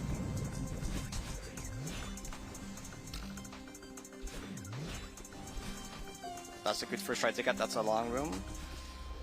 Alright. Space room. And yeah, we won't actually see the key because it's off screen. Because yeah, this room has a mechanic where if you fall down the screen, you just teleport up to the top. Yeah, that's screen wrap. So yeah, we actually abuse that because there's a hidden key off of the screen that you can't see right here. There we go.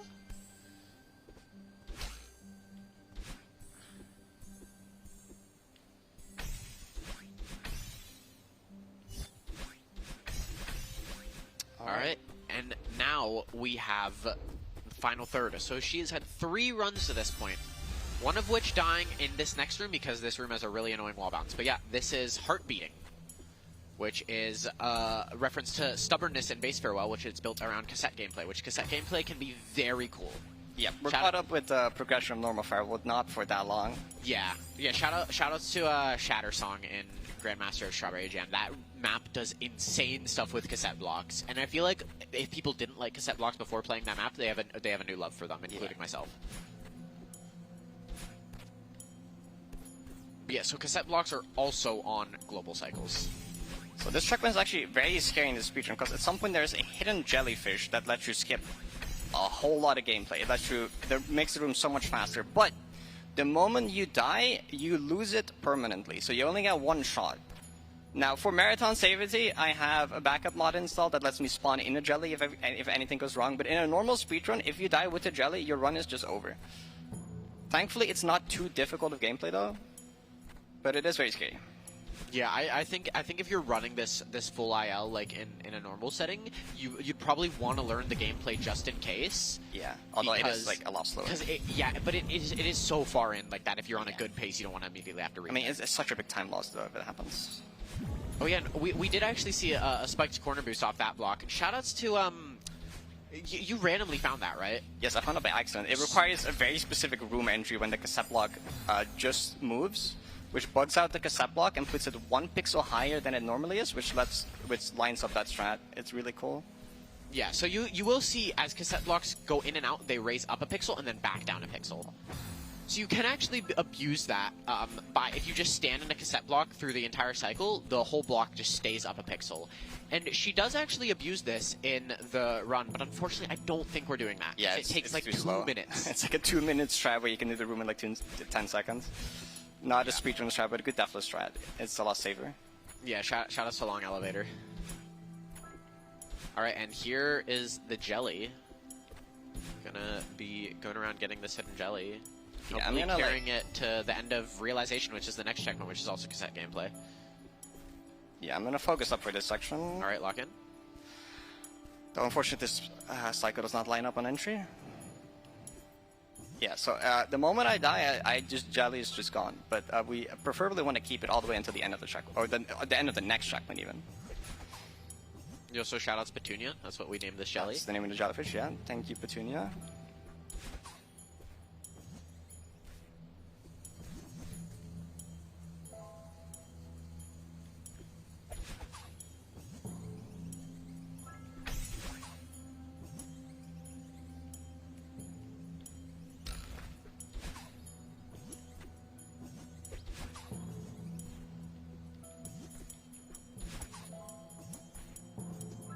So this room is actually interesting because the cassette blocks are so fast here that it kind of like breaks the sound design. Like some sound effects just stop playing because the cassette blocks are like so fast that it like overrides it. I don't know exactly why it happens, but it's very intriguing. Now this cycle I have to get a bit lucky with lining up here. Okay. There we go. And then this part after this is very hard, so I'm gonna focus for this.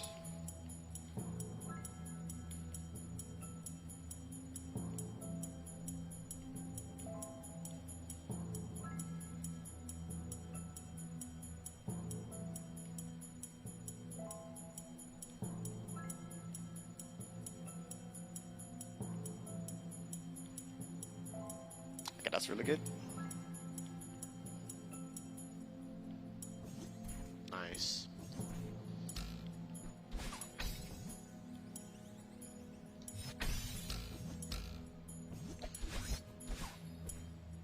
Alright, and we are now in Realization, which this is the last cassette checkpoint.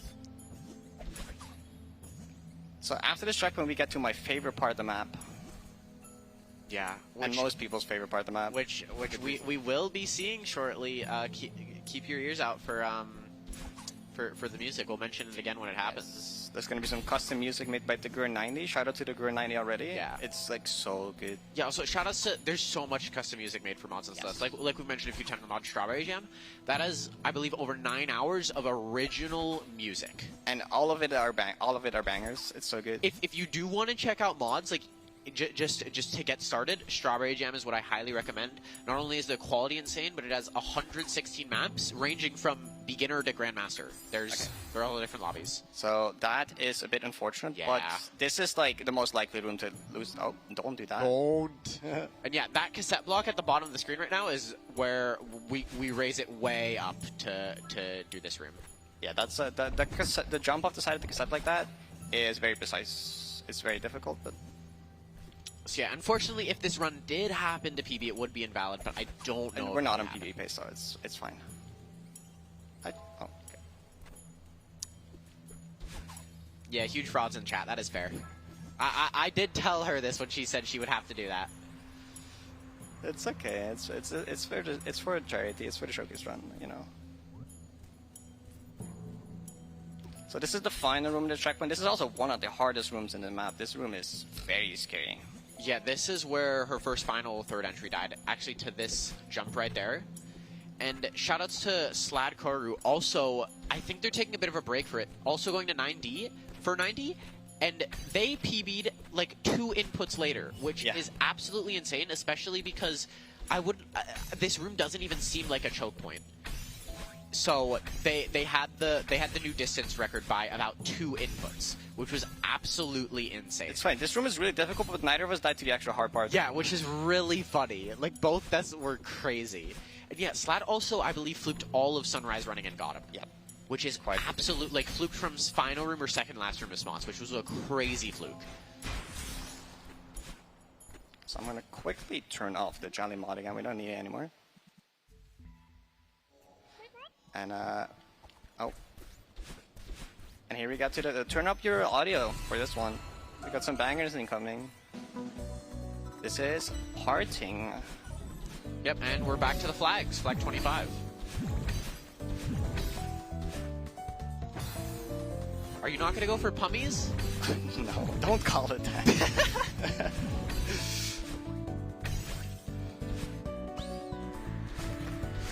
Alright, so there's actually a really big strat in this checkpoint. There is a flag that is taken from Old 70, and since 70 is a summit map, it requires 2 dashes, so it actually gives you like the pink double dash here for a single flag. But you can actually skip the trigger that takes it away again, and you can keep it for the next couple checkpoints, making them so much faster. So you get 2 dashes where you're supposed to have 1. Which actually happens in this flag right here.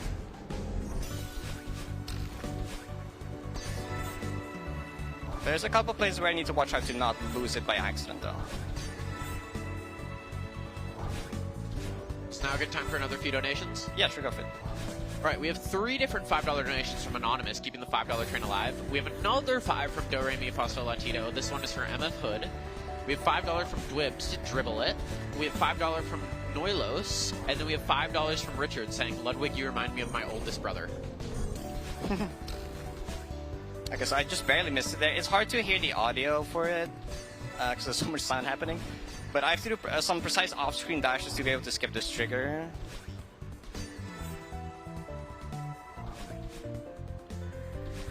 Yeah, okay, I got it, cool. So now, as you can tell, we have pink hair, which lets us do some cool stuff. And yeah, there's a couple more triggers that you have to skip, right? Yes, there's 2 more. Also, this flag is funny. This flag, you can just hold right from respawn. I can't do this in deathless runs, but it's really funny watching people on their first playthrough not realize this and like find a way through this manually, which is kind of hell, but it's always funny to watch people do that and then realize, wait, you can just die and hold right? And yeah, now this is a reference to probably one of the hardest rooms in Vanilla Farewell that most people struggle on, called Cone Room, because the spinners at the start of the room kind of resemble a cone. And there we go.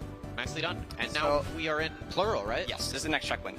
So at the end of this room is another trigger that would take away my double dash that I have to be careful to avoid and go under. Or in between right there. Okay, that's good.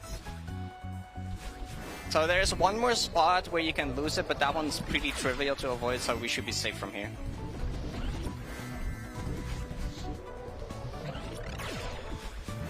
So this checkpoint has a Balin fight. So we're gonna be fighting Balin throughout these next couple rooms.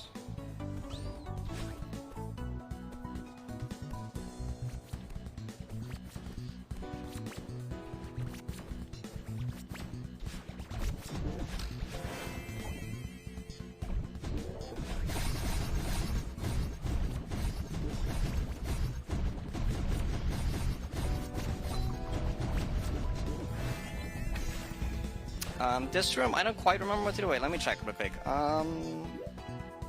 Right, yeah. Oh, this is an awesome strat. Actually, I don't feel like doing that. Okay. More goofy shit with binos. Love that. Yeah, so it turns out that having Balin balls in the same room as a binocular kind of breaks how the binoculars work. Because the Balin kind of locks you within a certain border of the screen, and so if you scroll the camera down and you exit the bino there, it will just kind of teleport you down there. You can't skip the entire room like that though, because if you go too far down, it just soft locks you into the floor below the bino. So that's pretty much the only point that you can exit them and get a skip out of it. That also skips the next trigger that would take away my double dash. It would have been above there, but since we just teleport past it, we don't have to worry about that. See, there's a trigger, or no, did you skip the other trigger already, or is that the end? Yes, that was in the bino room. You skip it by doing the bino clip, or teleport. Right. And does this final have plural, or we do? There's 2 more rooms. 2 more rooms. So yeah, any Ludwig fans in chat, which I hope there should be a good. Yeah, couple. there should be some Ludwig fans in chat, but yeah. You might recognize the next music track that plays. Yeah, so Ludwig occasionally like redoes his stream playlist from what I know, and just takes recommendations from chat, and if chat and him likes it, he keeps it on. And I think one of his most used songs in the past year for streams video intros is a track called True Love, made for this map by the Gur90. You will, if you watch Ludwig streams or videos, you will recognize it instantly, and it is such a good fucking song. Such a good track. It is so good. Alright. True Love time. Also, the light year here, we hit 1 light year, but you can alternatively read it as I love you, as in I-L-Y. Because it's True Love.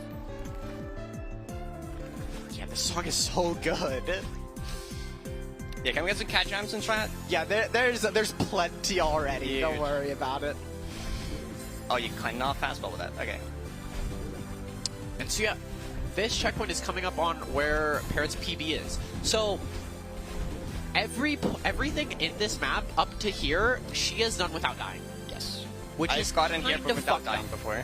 And yeah, okay, that at the bottom of this room is a Kevin block we were talking about earlier. So yeah, the noise they make was just some underwater noise Kevin was making for those blocks. So that's why we call those Kevins. I also really like the speedrun strat for that room because you just do 3 demos to skip a lot of the gameplay. Yeah, it's awesome. But the second one of that is a 2-frame. It's pretty tough, but it is surprisingly consistent.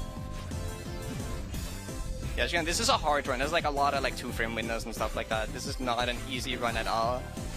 Especially not in a marathon setting.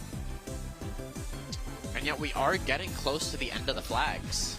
So this is a flag that I'm sure everyone enjoyed on their first playthrough of this map. Oh yeah, this seems brutal on your first place. So yeah, this is the last time we see Oshiro. The snowballs come at you in the room, and then, oh look, we have a bunch of random key coins with a Seeker in the room as well. How fun! Luckily, this can be pretty trivial with some strats, and yeah, just go up to this. Trivial, but I mean, compared to how it would be without any strats. Yeah, okay. I feel like without any strats, you're just throwing attempts away. You're just bashing. There's a lot of variables to deal with that. The Seeker can just randomly not do what it normally does, and you kind of have to improvise on the spot. The timing of the snowball can also randomly be different, depending how you did the part before it. It's kind of a mess, and you need to know how to deal with everything on the fly. Yeah, shout out to this room, which is called Seeker Golf and Consistency Tracker. So you just gotta guide the Seeker around. So my Deathless PV is in the next room, actually. I think that works. Yeah. Yeah, okay.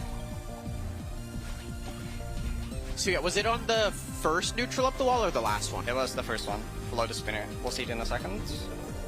So you will see right after this red bubble is where her PB is. Just right there. Yeah, failing that input. Which, as you will see, is actually not that far from the end of the map. Yeah. There's only a few like big choke points left. There's a lot of gameplay left, but there aren't a lot of choke points. Yeah. And yeah, unfortunately, I think we're saying goodbye to the True Love music here soon. This is indeed the final room that plays True Love. And this room is made so much easier by having the double dash. Normally you would only have 1 dash for this, but as you can tell, yeah. It's a lot simpler now. Yeah, I think this room is partially a reference to Wind Springs in Determination and Farewell, which is considered one of the biggest choke points for the Golden. No! We get to listen to more of the music, it's fine. And Yeah, no, more it's money fine. for charity. It's okay, it's okay. Yeah.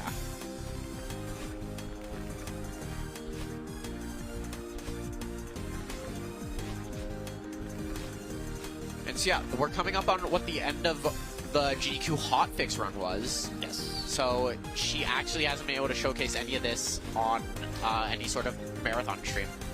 Yep, and my favorite gameplay of the map is the very ending. We're coming up on the most fun checkpoint to play, in my opinion. Or the most fun checkpoints to play, in my opinion. I'll be a little more careful this time.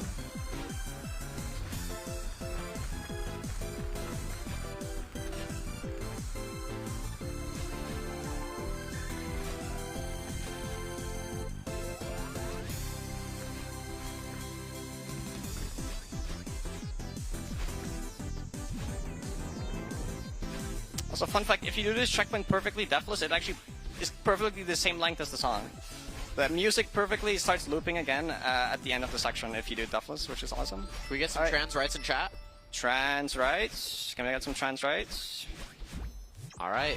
Okay, so we're coming up on the final stretch of the run now. But first we have the puzzle checkpoint called Reunification. Normally this is a large puzzle. I see a lot of trans rights in chat, that makes me very happy.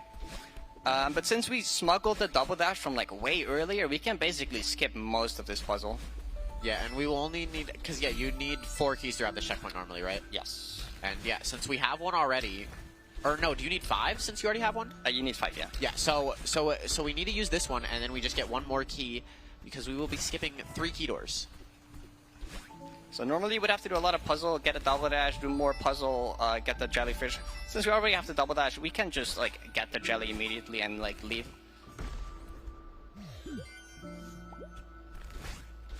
Yep, keeping this jelly here.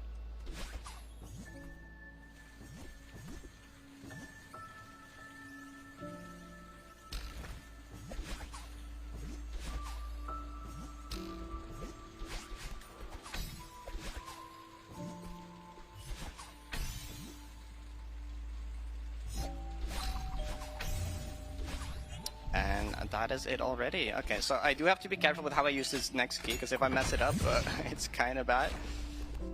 Yeah, will be a couple-minute time loss because okay, there we go. She will have to return now. So that's the only one we need to open, because we can kind of just make our way around this and not need any of the other keys. Nice. Nice. So yeah, normally what we have here is an intentional return to map by Monika, because there's no way of getting up to this block upcoming, but there is a specific speedrun route here that she built in that if you retry on the screen transition, it puts you up there anyways. Do not buffer the pause. I will not do that. Okay, there we go. There we go. And now we can definitely up here. So yeah, since you can't return to map or retry in the platinum run, there are actually platinum blocks that will let you get up there. Alright, and this is the recon section. If you play Original Feral, you know that it ends with this section with the power boxes and the bird. This is the equivalent of this map's version of that, and it's some of my favorite gameplay in the entirety of Celeste. You'll see in a bit, the way these rooms flow together is so satisfying. And yeah, I do believe right next to the power box at the start, that was the last segment golden we will be seeing. So this one is the hardest segment golden by far, and doing here to end is harder than just doing base Farewell Deathless. Yeah, for reference, if you've done Farewell Golden or heard about Farewell Golden, just doing this part to end is already harder than doing the entirety of vanilla Farewell Deathless. As kind of a reference point. So doing the entire map Deathless, you have to do everything before that, and then also that. And that's actually one of the easier parts as well. It's a ridiculous thing. So yeah, what the reason I mentioned to not buffer the pause, so basically triggers do not activate on the first frame you enter a room. So what you can do is you can do an idiot warp where if you pause the first frame entering a room and then retry, if there's a change respawn trigger, you won't actually hit it. So it will put you at the closest respawn point. And basically, she accidentally did this on stream practicing this week, and it just keeps you in that bottom hole, and there's no way of getting up. Yeah, it basically immediately invalidates your run because you have to return to map to get there. Yeah, exactly. But then I did a run after that, and I got a crazy PB, so it was fine in the end. And that strat is actually used in Strawberry Jam speedruns a lot to skip entire rooms where you just pause and retry in the first frame and it puts you at the end of the room instead. There's none of that in this map, but it can make for some pretty funny skips in other instances of modded Celeste speedruns. There's one in Chapter 2D in this campaign as well. Hey, shout out to Cararium. She has speedrun a lot of the rest of this campaign, 1 through 70 and 80, and got some pretty crazy times. Yeah, she has a really cool GDQ run. Yes. If you look up Celeste Monika's D-side GDQ, which yeah, she is very good at speedrunning the game, and I think she's one of the most active modded speedrunners. Yes. Which is very cool. But she's also a variety streamer, so I highly recommend go checking out her streams. All right, real quick, a few donations here. We have $5 from S'more Sunday, $1 from Anonymous, $1 from Alex Riella, $10 from Ivan. Never got the nerve to try this game because I'm a platformer novice, but I love your passion for the game. Thanks for doing this for charity. Honestly, if you have experience with video games, the any % for this game is very accessible to play. It's very challenging, but like the game is all about overcoming like you know, the entire story of the game is about overcoming. Like Madeline wants to climb the mountain to prove something to herself, and like the game is very supportive and like be proud of your death count. It means you're learning, and like it's very much meant to challenge you, but like in a way that's like reasonable, right? Yeah, exactly. Because also, most all the A sides in the base game have postcards before you enter them, and I believe the one in 3A says something along the lines of "Be proud of your death count. The more you die, the more you learn." You die so much in a first playthrough of this game, like it is expected to die a bunch. Yeah, don't be embarrassed if your deaths are in the thousands. That's normal. Yeah. All right, and then we have $5 from G, and we have $52.47 from Kelvu Ships. $52 for Fast52. Love the streams, Parrot. Hope you're having fun at the event. I'm having so much fun. Yeah, I'm having a blast here. This event is awesome.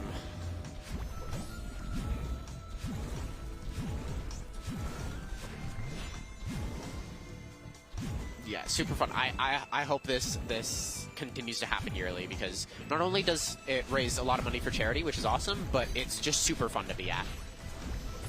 For sure. Shout out to everyone here that has helped this like become a reality.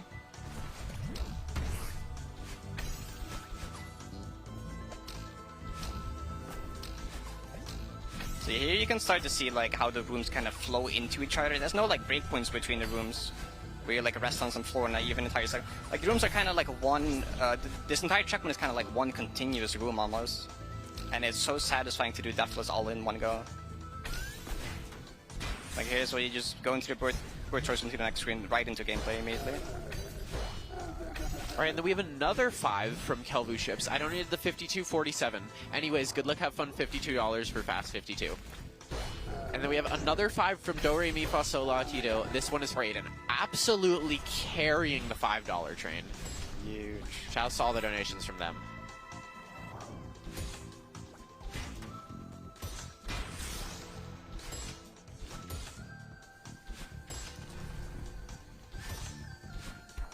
And yeah, I do believe after Point of No Return, there's 3 checkpoints left? Yes. Yeah, there's 4 recon checkpoints. One of them is just the final room, which we'll get to explain the final room when we get there. But yeah, how close are we to Mac? Well, this is Mac. We're close. Oh wait, we're already in Mac. Okay, I'm smart. So yeah, this is mostly absolute certainty. So wait, yeah, then there's only 2 checkpoints after this, right? Yeah. Okay. We're coming up on the end game. I love just like flying between the screens like that. It's so cool.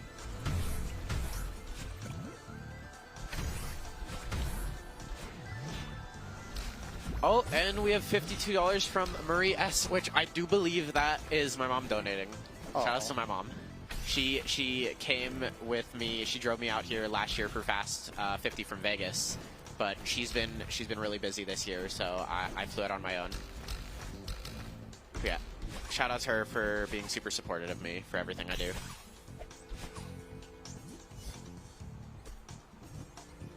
Oh no. Well, we're fine. So What? Where'd the platform go? the platform go? Oh no. So after this, we have a cassette room that transitions us into the second last checkpoint. So yeah, this will be bottomless, which is one of the longest checkpoints room count-wise. Which we'll be seeing, any fans of Google Dinosaur Game? I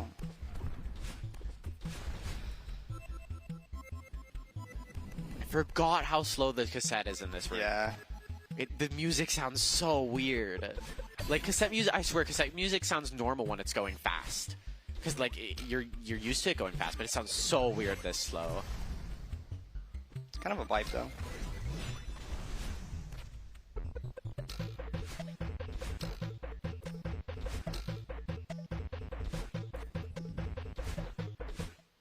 All right. All right, bottomless time. It's bottomless time.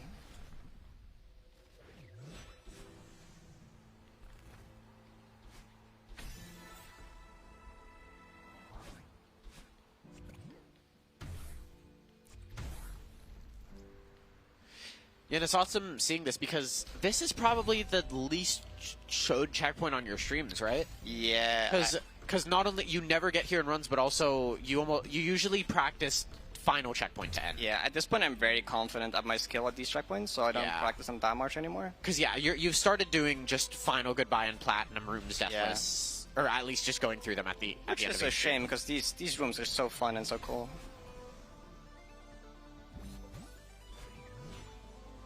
Also, I love, like, the music. Like, this track, like, a lot of the Farewell music I've heard so many times that it's become a little stale.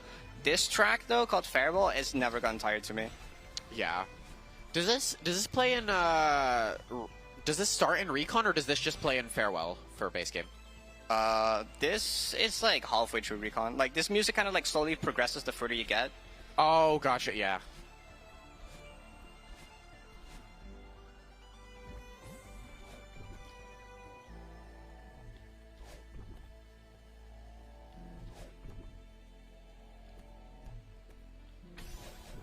Alright, so I should probably get to explaining the final room of this. You might know that in original Farewell, the final screen is like one of the hardest parts. It's like a 2-minute long room. That's an absolute gauntlet. And people get stuck on there a lot because it's so long, it's so hard to learn the later sections. Now the final room of this map steps it up a notch, because the final room is like, in a casual playing, it's like 9 minutes, which is like, for reference, that's like the entirety of 7B, basically, if you go through it pretty fast, but as one room. Now, this is terrifying for a marathon setting, obviously, because if I die at the end of it, that's like, well, it's more like a 7-minute time loss at that point. But thankfully, the room does get easier as it goes. The hardest part is by far at the beginning, and then it progressively gets easier. So hopefully, I won't get any late ups there. I have, in practice, done the room 10 times in a row, which in fact took 90 minutes. Yeah, luckily the first minute is the hardest. Yeah. So hopefully when she does end up getting there with the platinum, if she passes the first minute or so, should be a win. Yeah. Surely. Also, hopefully here today, it will be the same. Yeah. There is a couple scary points throughout the first 3 minutes, though. Yeah, and then a cool thing about this map, so Farewell Golden actually has something called a Golden Room. Basically, there's no way of getting there in Vanilla Celeste besides the Golden. You can use debug mode to find it, like, way off on the map. But basically, if you carry the Golden throughout the entire level, there's a short little room. It's pretty easy to sight read. But this is a common thing people started doing in modded maps. So what Monika did is, for the final segment Golden, she made Golden rooms, which luckily there's Golden detaches at the start, so you can practice them and die in the run, and then go collect the Golden at the start and play through the room. So this will actually be in the platinum rooms as well, but there is also one extra platinum room. Yep. That's like an homage to like all the D sides. So yeah, if we have time, we might be able to show off those platinum rooms, which could be really cool. So this is the final segment before the final room of the map.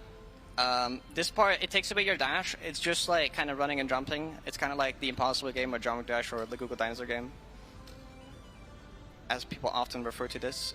It's pretty chill gameplay-wise, so if there's some donations, this would be a great time.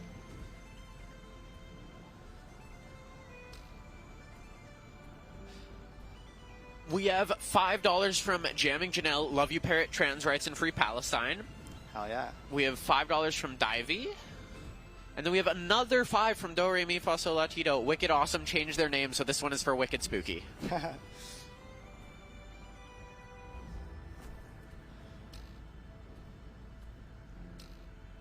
Alright, yeah, here we still get to dash using the bubbles, because those technically don't count as a dash, so even though I'm dashless here, using the bubbles we can still detect like wave dashes.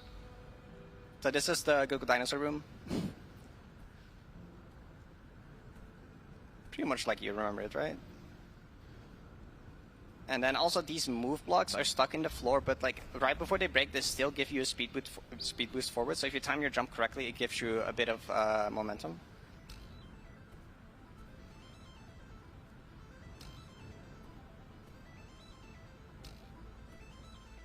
Now, once I get to the final room, I will try to not talk too much, because I really don't want to die there.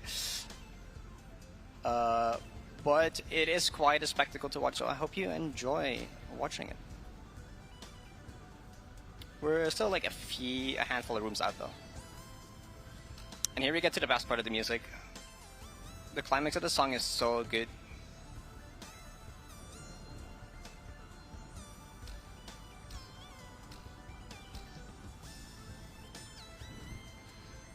And yeah, we call it final room, but there is one room, one shorter room after. Oh, I say shorter, but it's still a long room. Still a long room. Just comparatively. Yeah, it's kind of like credits. And yeah, it's called a poem room because starting near the end of the first room of Final Goodbye, there's text throughout it, a poem, kind of just references to the checkpoint names throughout the map. It's really cool. So here we got a block representing each of the chapters. Yep, 9 blocks. And this is the last room before the 9-minute room.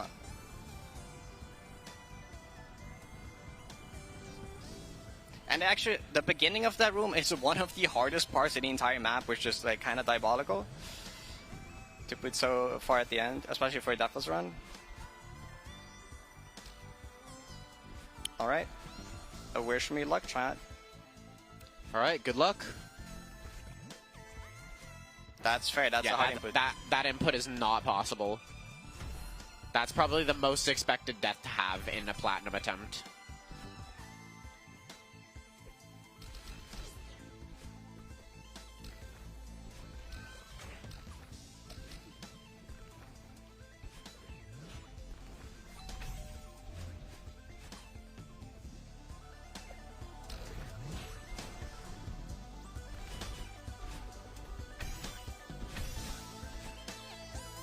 That's close. Alright, that is past the hardest part of the room. There's still some really scary stuff. Yeah, there's definitely some scary stuff, but the hardest section is passed.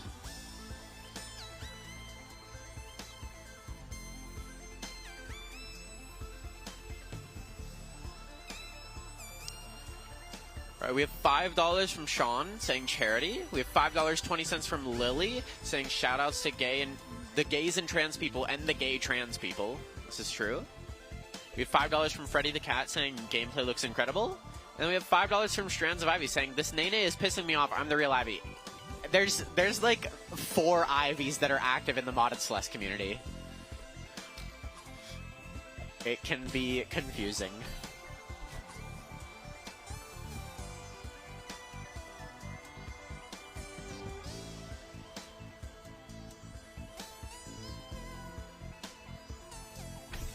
When we have $50 from Zach, no comment. Thank you for the 50 though. It's awesome.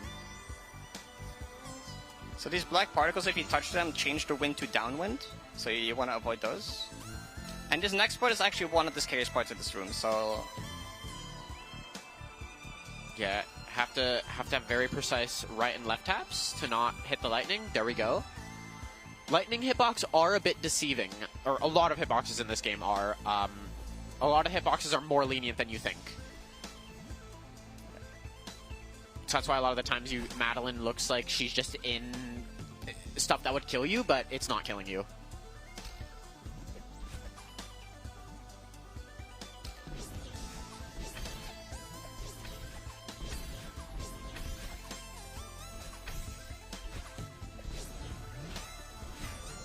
alright, we're at post box now. That's about a third. That's only about a third of this room. Wait, but the box is the end of the room, right? Normally it would be. I thought that's where it's supposed to end. So yeah, this is a reference to in Vanilla Farewell Farewell, where normally you hit the box and then you just go to the end of the room, but you can do a bit of a backtrack through blocks that are scattered throughout the room like this to get up to Moonberry, which makes the room even longer. So this is a bit of a reference to that, but this is actually required, not just for an optional collectible.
Okay, we have one more part of this room left that I'm kind of worried about, which is coming up pretty soon. It's where you have to bounce off a bunch of fake crystal hearts, which anyone that has ever tried to do platforming with this knows how tough that can be.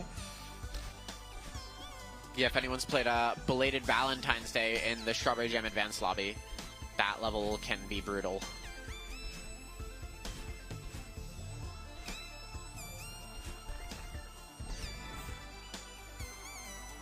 Yeah, there's someone going for all 26 levels in that lobby death list. Shout out Ghost. And you can choose the order you do levels besides the heart side. And Belated Valentine's Day is always the first or second level she does because of how inconsistent bouncing off hearts can be. Yeah, that bounce of the heart into that wall once is like really hard. Yeah, I'm glad I got that. Very scary. Because otherwise you would have to go all the way back. There has not been a checkpoint. Alright, and I do believe the poem should be starting here soon. We're going to come into the end of this room with one room left. Well, I guess 2 rooms because there is a tiny heart room. Yeah.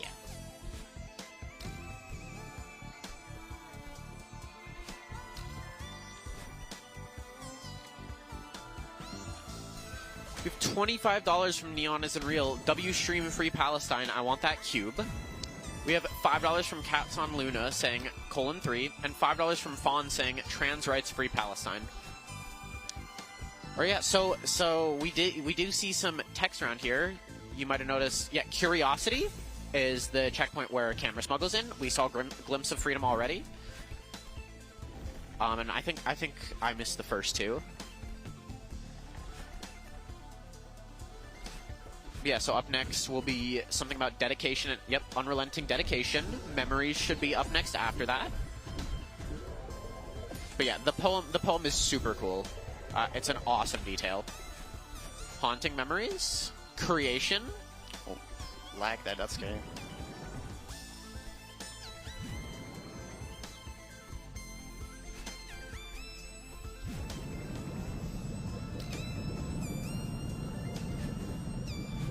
Yeah, shoutouts to be able to jump off of lava because there's a built-in assist mode to the game that has an invincibility option if people just want to play through the story without having the platforming challenge. But so you can't abuse by just going through lava. There's invisible walls, and there's actually a very small window you can actually climb, jump, neutral, or wall bounce off of lava, which can be very silly. Okay, I'm ready to play. That's the end of the room. Okay, let's I'm go. very relieved. Awesome. Okay. We'd absolutely take a second try on that. Yeah, what, the death lost 5 seconds? Yeah, it was at the very start. Like, that's the most expected death. So this is poem. This will continue the rest of the poem. We actually lose our dashes here. We can keep 1 from the previous room here, which we can actually use twice. Because if you dash in water, for some reason it doesn't actually count like using a dash. Alright, Serenity. That's the final checkpoint of the first third. So we should be seeing a revisit here.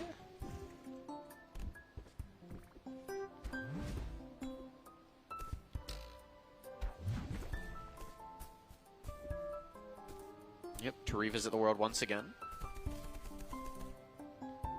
How did Monika integrate Black Karma into the poem? The summit checkpoints are not present. It skips from revisit to heart beating. Oh, interesting. Okay. Also, here we get a piano rendition of True Love, which is one of my favorite video game tracks of all time. It's so beautiful.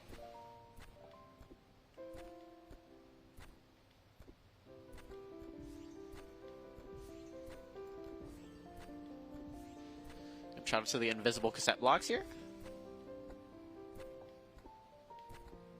Alright, there we go.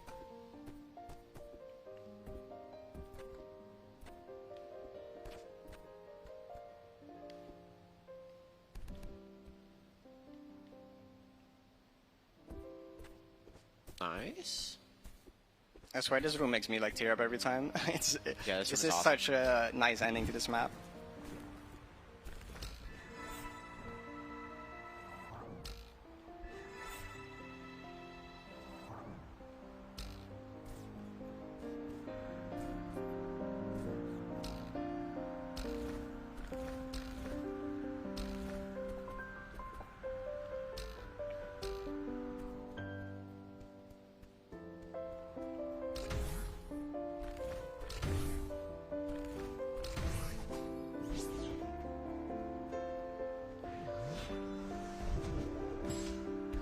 Hey, that's not supposed to happen. No!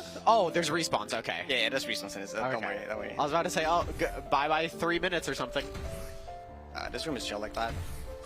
I think it's because I have fastball, but actually I didn't know that changed it. I think you should do that in the plat. I should absolutely not do that in the flat. Well, that would be a super fun death, don't you think?